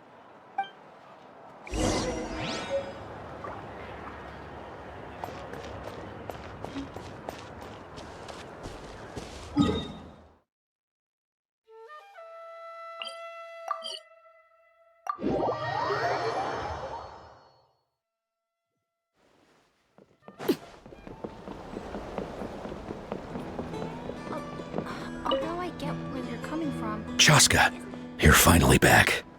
Things are getting really tense in the tribe. Have you made any headway with your investigation? Some people even think we arrested the merchants just to support the flying squad and crack down on the phlogiston wings. We found some promising leads, but there's a major obstacle standing between us and the irrefutable evidence we need. A relic from the Cinder City? So Och Khan's still managing to sow discord, even after all these years. An airborne workshop and a hot air balloon above the trial arena. And that's where you're trying to get to now? Neither phlogiston wings nor a Kukusaur can take you that high up. Do you really think that's where T'Pol is hiding? You know what? There might just be a way. Really? Do you still remember those spouts in the arena? When they were all blocked, the gaseous phlogiston was trapped and unable to flow. But now, it's flowing freely. If we were to block them up again... You mean all of them except the one at the very top of the arena? To build up the pressure there? Precisely. With all the gaseous phlogiston flowing through one spout, it would create a high-pressure wind current. And then we just ride it up into the sky! Yes, it has its risks, but with Chasca's abilities, I think she could manage it. It's an extremely risky approach, but I agree that it's feasible. If you want to give it a try, check with Inkanak at the trial grounds. She can explain how to block the spouts. Chasca, if anyone has a hope of seizing this evidence from the high heavens, it is you.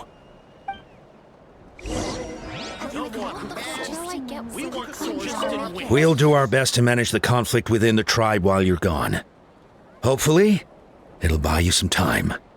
Chief, we should put a defense plan in place, just in case.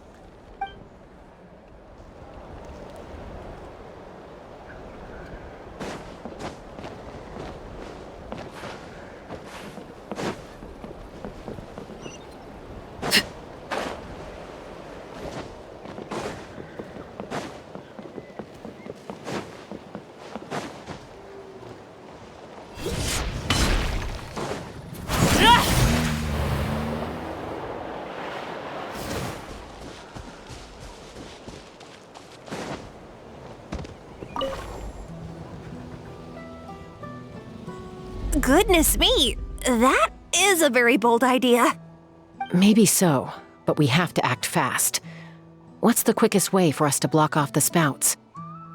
From a technical perspective, I'd have to advise taking some measurements and carefully planning this out first. But I'm guessing that's not what you want to hear. Then we'll have to take the rough and ready approach. See the solid phlogiston over there? Our prior inspections revealed that some kind of stable structure has formed inside, making it highly damage resistant. It's not without its weak points, but unless they're all struck at the same time, the structural integrity won't be threatened. So, what happens if we do strike them all at once? It'll collapse. Okay, I see where you're going with this. Yeah, you got it. As long as you hit all the weak spots at once from the right angle, the solid phlogiston will fall right on top of the spout and block it up. You're right about rough and ready. Sounds like my kind of plan.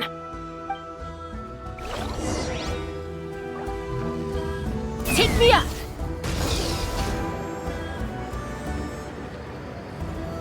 Look! There's a chunk of solid phlogiston right over that spout!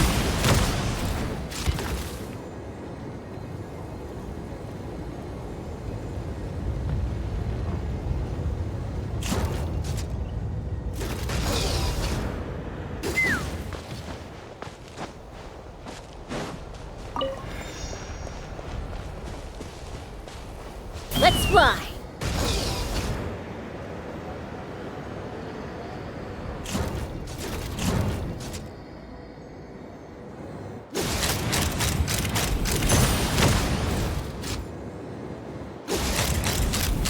Bullseye!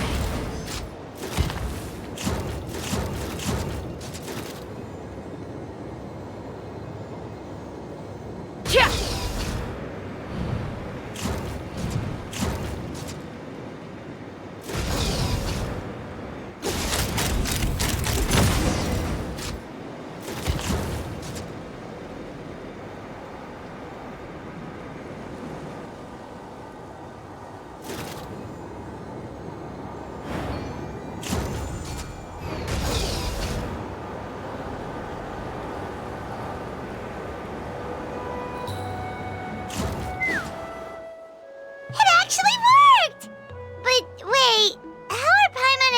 Supposed to get up there? Koya can give you a lift. She's actually been following us this whole time.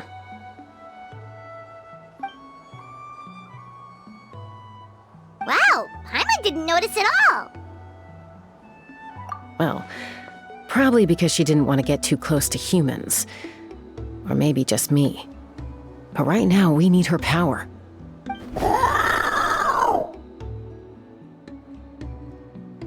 Whoa, you didn't even have to summon her!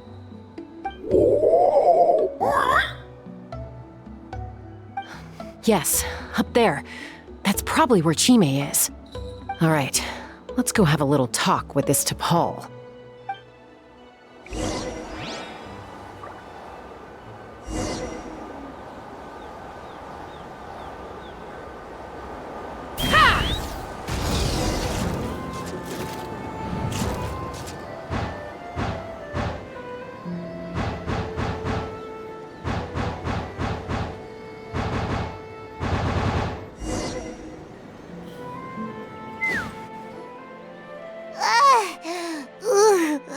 Paimon's never flown that fast before. She feels so ready to throw up. Aha. Just as I thought. It might look like a regular hot air balloon from the outside, but up close, it's clearly been heavily remodeled. And sure enough, it only descended below the cloud line because the custom-built machinery malfunctioned. I should be able to figure it out with T'Pol's notebook. Thankfully, I know a little DIY from fixing up my guns when they're having issues. That should just about do it. Now all it needs is a nice hard kick. Maybe that works on your guns, but, huh? We're really moving!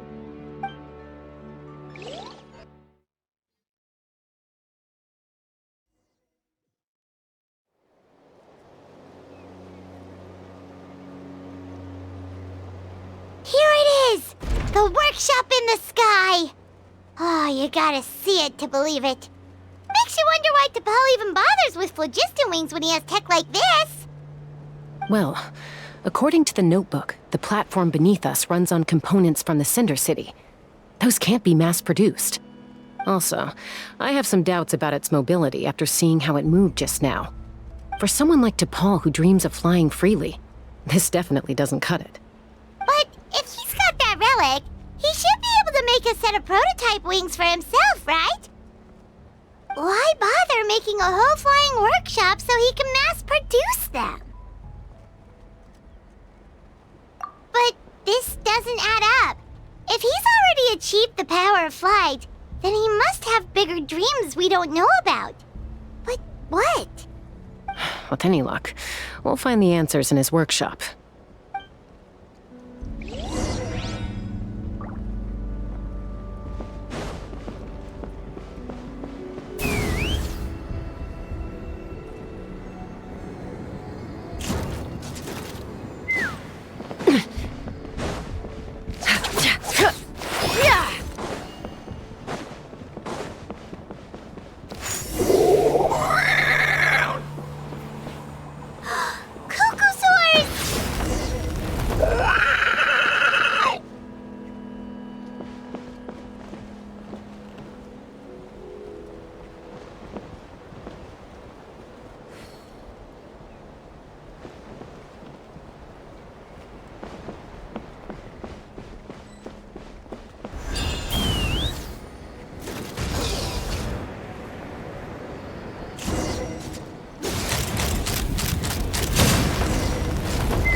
She's still breathing, but barely.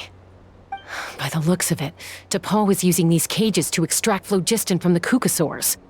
Once a Kukasaur is drained of phlogiston, it becomes too weak to move. We'll have to come back for these ones after dealing with T'Pol.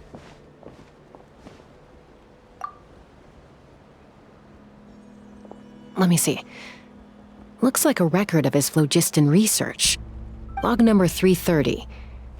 With the support of... I was finally able to launch the airborne workshop. Even though it relies on the relic for 80% of its power supply, I've at least taken the first step. Log number 348. Research on the relic is progressing well. I should be able to replicate the technology and scale up production very soon. Has proposed a name for this groundbreaking invention: the phlogiston wings. I think I'm getting close. Soon I will achieve my dreams. Log number 377. Encountered some issues with the new smaller model phlogiston wings. The gaseous phlogiston showed some volatility during the refinement process. Thinks we should proceed at a more cautious pace with the refinement experiments. But after so many past failures, I have to prove that I will succeed this time. Log number 114. Ran an experiment using Kukasaurs to refine gaseous phlogiston. It was a success. Log number 117. I've started recruiting merchants and hunters to capture wild Kukasaurs. Log number 121. Major breakthrough in the efficiency of phlogiston yield. Huh? So many parts have been crossed out! Yeah, probably the contact he alluded to in his other notebook. Guess he has a benefactor. Did anyone else notice how the numbering system in this notebook suddenly changed halfway through? We haven't got time for textual analysis, I'm afraid. Grab the notebook and let's press on.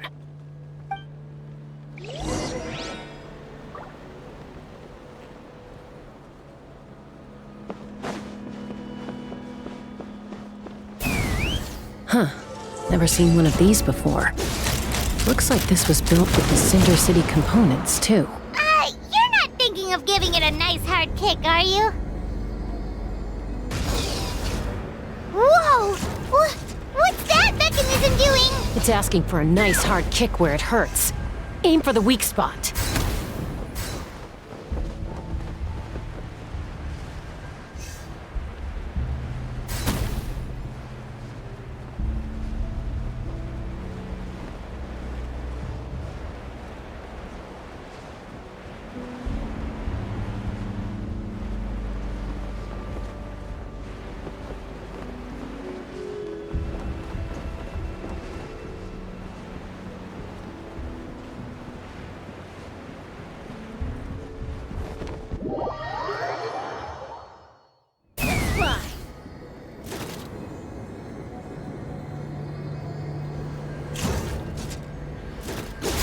Locked on!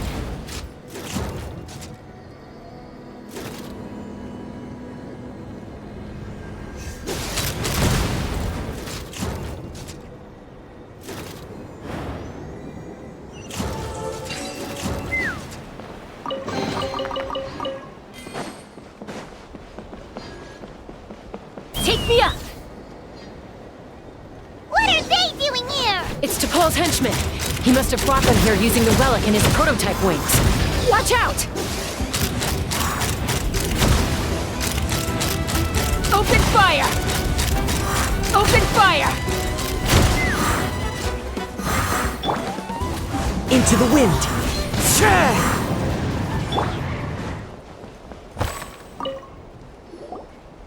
Hey, look here! More of T'Pol's notes!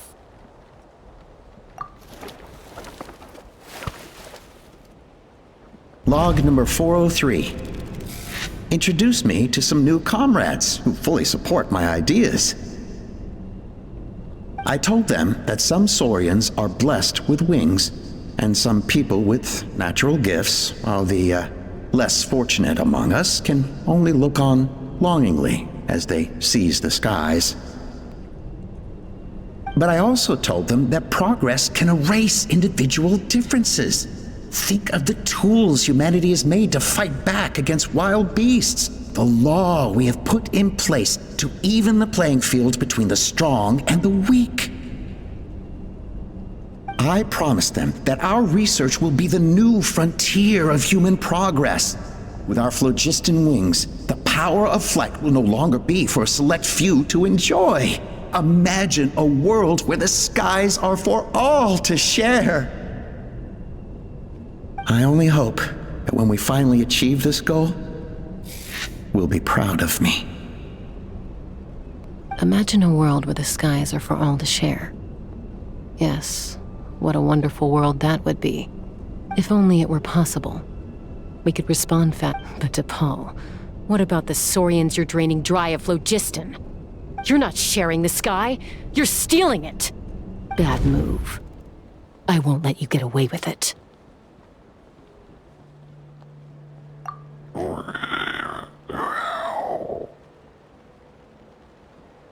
I'm fine. Let's keep moving. I don't think we'll find anything else here.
Take me up!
Yeah! We freed all the Kukasaurs we could, right? Oh, that's a huge win already! Go us!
Looks like we've reached the center of the workshop.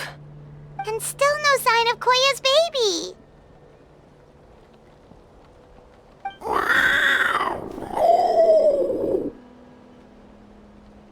Let's search this area for now. If we still can't find Chime, we'll double back.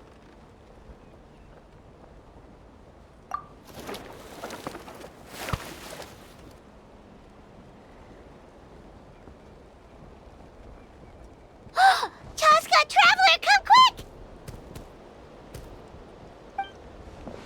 What is it? Did you find Chime? Not yet, but look! It's another one of T'Pol's notebooks!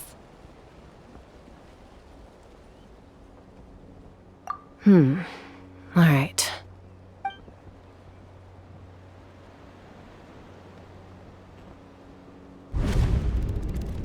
Log number 428. We decided to restart the experiments on phlogiston refinement, but without telling. This is the final obstacle to the success of the Phlogiston Wings project. We cannot fall at the last hurdle. Log number 436. Earlier today, suggested using cucosaurs as an intermediary to extract refined phlogiston. It's certainly feasible, but... Anyway, as long as our secret experiment succeeds, I'm sure won't bring it up again. Log number 443. We will conduct the experiment tomorrow. But birthday is coming up, so hopefully we'll have a birthday surprise for her. Log number 444. Huh? Why is this log empty? I guess whoever wrote down the log number was prevented from recording the results.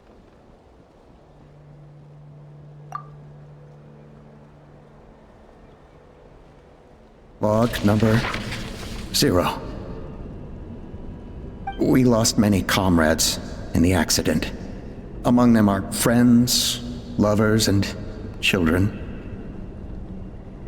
But we cannot stop now.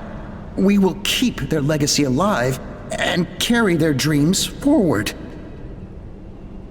As of today, we are scrapping the artificial refinement method. Instead, we will focus all our efforts on phlogiston extraction from live cucosaurs. They are arrogant beasts whose existence in the wild serves no one but themselves. Their true worth lies in their sacrifice for the sake of human progress. To facilitate our operations, we will gradually move the airborne workshop closer to the Flower Feather clan, even as we continue to expand it. All this we do to create a world where the skies are for all of humanity to share. All this we do to make T'Pol's dream a reality. Given the way this is written, not to mention the fact that the numbering has started over from 0, it kinda sounds like this is someone new. Does that mean that T'Pol's already... There's also a letter tucked in the end of the notebook. It's from Puma.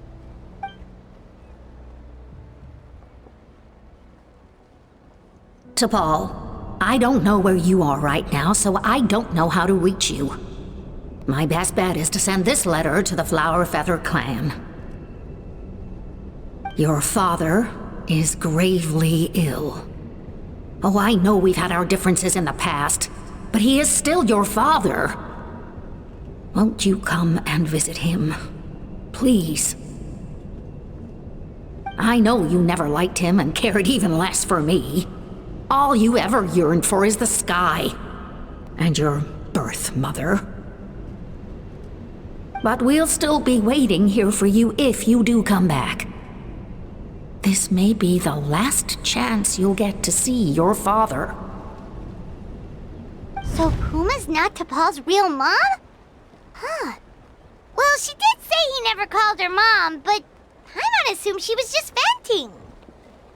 We know that T'Pol's father passed away quite recently, and this letter looks recent. By contrast, the writing in this notebook is old and faded. It looks like the real reason T'Pol didn't attend his father's funeral is because he'd long since passed away himself.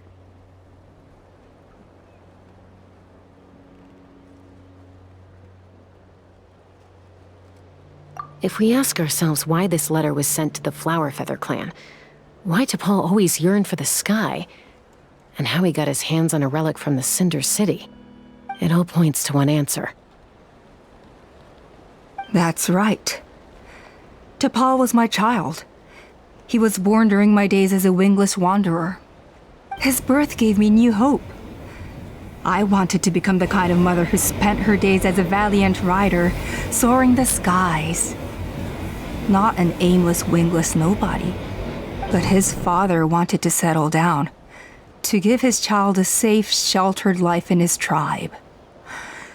We fought about it constantly, until the love we once had for each other was gone.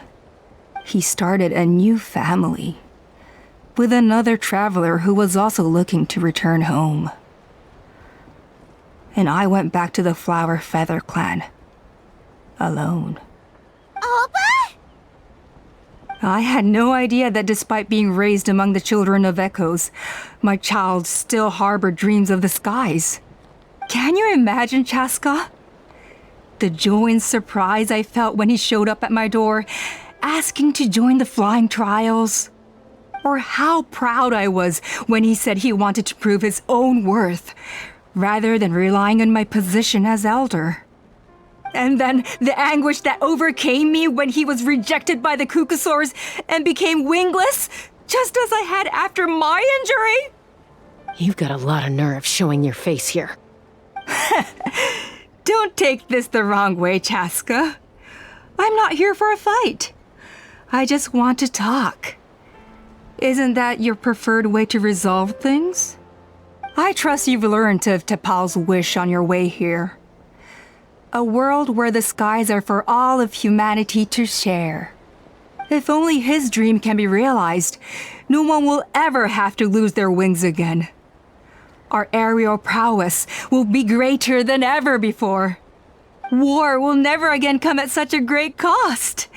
The loss of Koichi is a tragedy that need never be repeated. So tell me, Chasca, do you really wish to see the phlogiston wings forever grounded and gathering dust? Nothing you've said excuses all the conflict you've caused. You mean the argument back at the tribe? It was a necessary measure. Sometimes this is the only way to accelerate the pace of progress.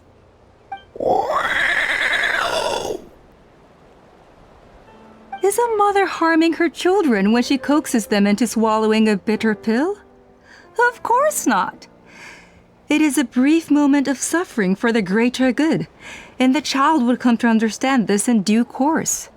The phlogiston wings are that bitter pill. We will never progress as a tribe if we cling to the scraps the Cucusaurs offer us. Once the people have embraced the phlogiston wings, they will never look back.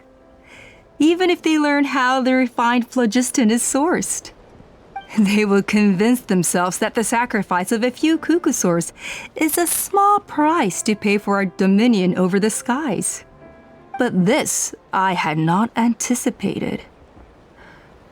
I barely had the chance to introduce the phlogiston wings to the tribe before you found this place.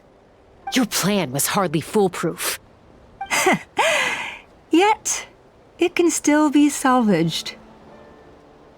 Chasca, traveler, you are the hope of humanity. I'm sure you have your doubts about my methods, but know that my love for humanity and for Natlan is genuine. You know me, Chasca. And you know that I've always treated everyone in the Flowerfeather clan as my own children, as fellow humans. Surely you can understand my perspective. Hey, quit the quips! This is serious! Oppa, Natlan doesn't belong to humans alone. And truthfully, neither do I.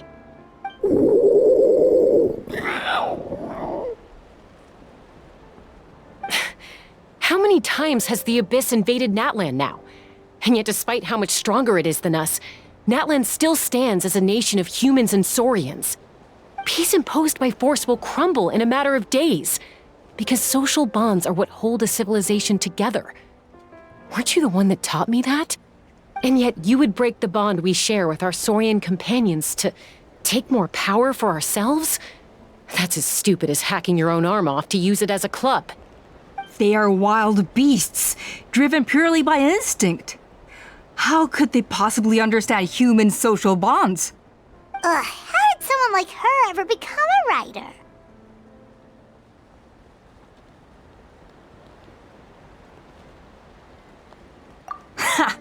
You overestimate them. They bow to the strong and shun the weak. That's all there is to it. They never gave Tepal a second glance when he was at his lowest, nor me when I returned injured from the Cinder City. It's all about survival of the fittest for them. Plain and simple. They obeyed me once I proved myself stronger than them, but the moment it serves them better, they'll abandon me in a heartbeat. You're wrong, Alpa. They only reject the wingless because they don't want to fly anyone to their death. Chasca, I will promise you this. Only the unruliest wild cucosaurs will be used for phlogiston extraction. The ones who have nothing else to offer to humanity.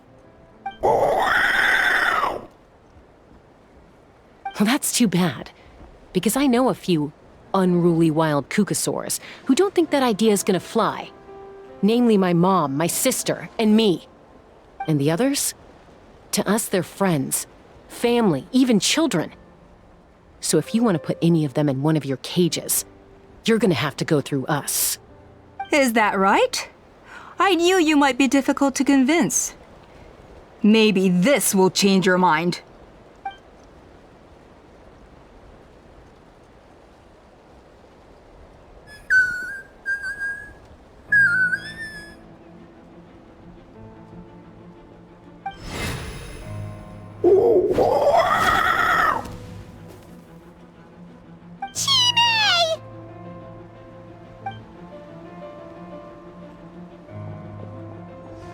Alpa! Careful! Don't make any rash decisions. Unless you want to see her suffer. Oh no, that's one of the extraction cages! I told my subordinates to take control of the tribe while I was away. Luckily for them, our strongest warrior and our most powerful ally aren't there to stop it. Take control? What are you planning to do with Mutota and its supporters? Merely accelerate their inevitable downfall. They cannot stand in the way of progress forever. It is not the move I wish to make, but I'm afraid you and your friends force my hand. And since you insist on imposing me too, I have no choice but to keep you here until the dust has settled. So that's what you meant by I just want to talk. You never intended to negotiate. You just wanted to stall us. No, Chasca. I genuinely hoped I could win you over. You are the strongest warriors we have. Put down your weapons, and I promise you that no harm will come to this young Saurian. I just need you to stay here for the next couple of weeks or so, while my people consolidate their power. Then, I will give her back to you, and you'll be free to leave. As long as the majority supports our vision, even the Pyro Archon cannot meddle in our internal affairs. Your vision is deranged, and the Flower Feather Clan will never support it. You sure about that? Then wait here and see. Time will tell. What do we do? Even if the whole tribe fights back, Mutota's in grave danger! Stop delaying the inevitable! Drop your weapons and get into the cages, now! She's still holding Chime hostage. Is there really no other way?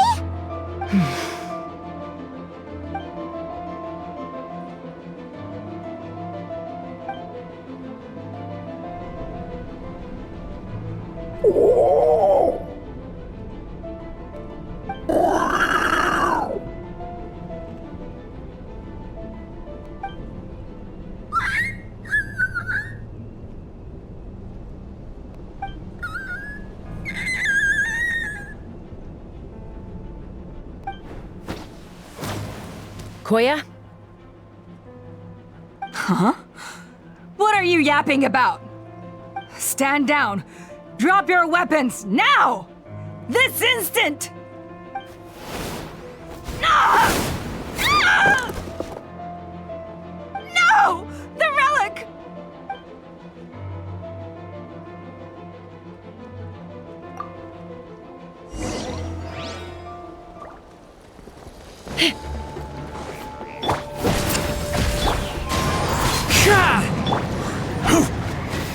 Gather!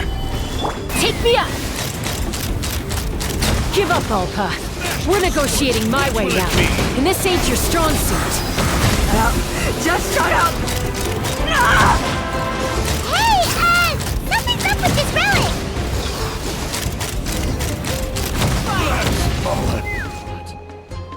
Ah!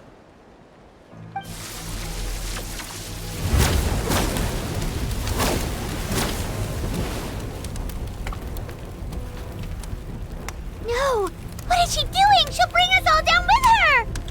But why? We stabilized the relic! Maybe it got damaged in the fight. If we don't think of something fast, this whole workshop is gonna fall apart. No. They're directly beneath us. My beloved tribe!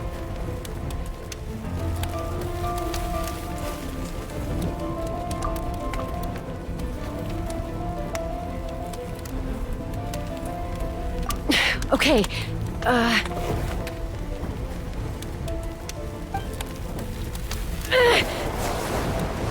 it's too powerful. This ain't a toy like last time. I don't think I can just throw it aside.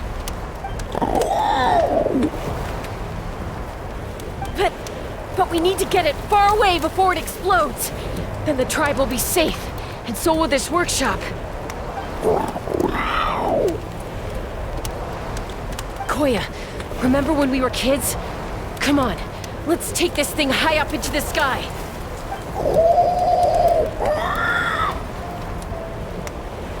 Don't worry, I know I can get rid of it before it explodes. We're talking some surface wounds at most. All I need is for you to catch me at the end, just like old times.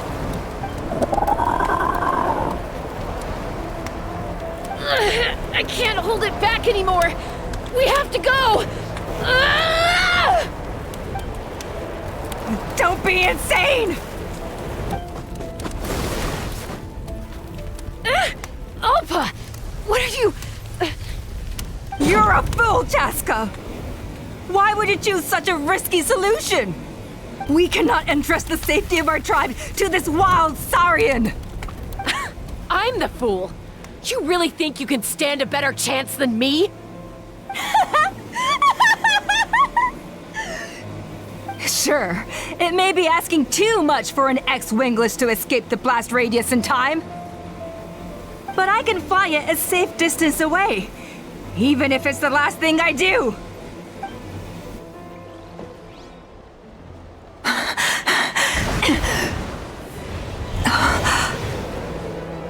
Here, this should be high enough to save the clan. What? You don't get to die a hero today.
Koya, are you hurt? Let me take a look at you. What do you mean, I'm fine? Didn't I tell you to catch me on your back? Why did you try to shield me from the blast?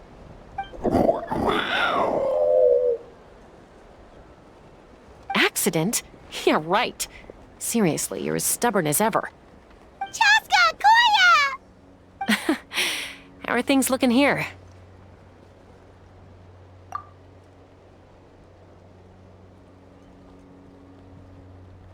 I think that's putting it mildly. I owe you one. Again.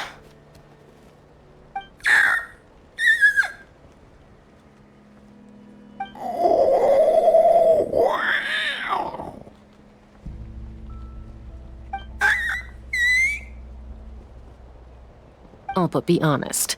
Do you still think Kukasaurs can't form bonds?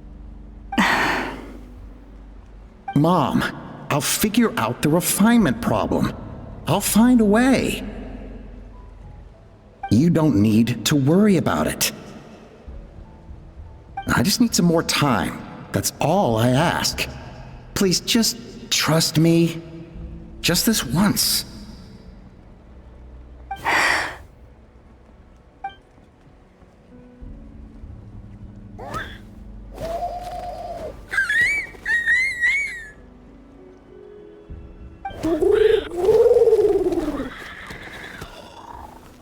The Flower Feather clan yield to the strong. And it's up to the winners to define what strength means. So it looks like it's my turn to yield.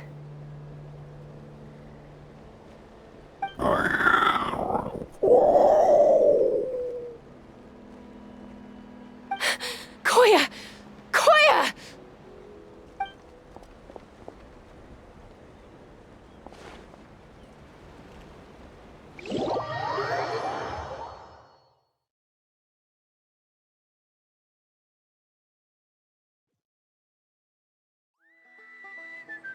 So, you're absolutely sure it's not because of the explosion? Yes, for the 10,000th time, I'm sure. The blast barely touched her. The reason she fainted was old injuries playing up, compounded by overexertion in recent days. The moment she finally relaxed, all the built-up stress finally caught up with her. And no wonder. Honestly, she's just like you. Anyway, now you know how we feel when you go off risking life and limb. Your mother and I would both appreciate it if you lived less dangerously. You know she wrote to me from the Masters of the Night Wind, just to scold me for not doing enough to keep an eye on you. If she wasn't so busy with work, you can bet she'd come back here and chew us both out in person. I'll find an opportunity to apologize to her. I promise. You'd better. No more avoiding us, okay? And don't get me started on all the checkups you've missed. Got it. Got it. Huh? Koya? You're awake. I'll go let everyone know. Hey, but we're not done talking. What are we gonna do with her, Even after everything that's happened, she still hasn't figured out how to start the conversation with you. She keeps saying, I don't think Koya has forgiven me yet. But if you ask me, she's the one who's scared to open up and have an honest conversation. For all her confidence, she's a very sensitive soul underneath. You'd think as a peacemaker, she of all people would know how to reconcile with her family after a falling out. She must have been a handful growing up. Thank you for being there for her. And of course, thank you for keeping her safe when you were up there in the sky. Koya, Uncle Cusco, we're here! Ha! I was just telling her that she's not to go chasing danger with Chasca ever again. Cusco, I understand how you must feel. But it's all thanks to Koya and Chasca's efforts that the airborne workshop didn't come crashing down on our heads. Oh, Paimon almost forgot to ask. They didn't hurt you while we were gone, did they? Thankfully, when her co-conspirators tried to arrest me, I was out coaching Koyer and Junan. The two of them were a huge help. They took care of things while I went around rallying the resistance. So, in the end, Alpa's would-be revolt didn't really get off the ground. And as it turns out, not all of the wingless want to see our dear Saurian friends replaced with phlogiston-powered gizmos. I'm so sorry you got mixed up in this, by the way. We should have caught on to Alpa's scheme sooner. We could have saved so many Kukasaurs from getting hurt. Most of the airborne workshop has now been dismantled. We've just left one small, harmless part intact, and repurposed it as a jail for Alpa and her cronies. Let's see how they like being locked up in a sky prison. So, it looks like there's just one last conflict left to resolve. Peacemaker, you're up. I said I had to wait until things had blown over, didn't I? And now they have. But I still have no idea what to say. Koya, I just want to say, I'm sorry for how things went down back then.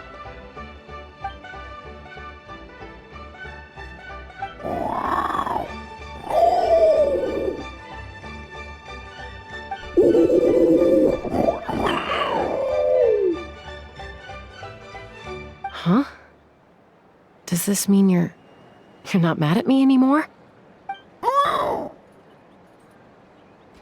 There's that family likeness coming through again.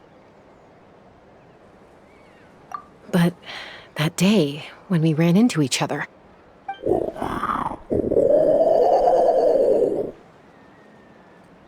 Huh? So then, when did you finally make your peace with it?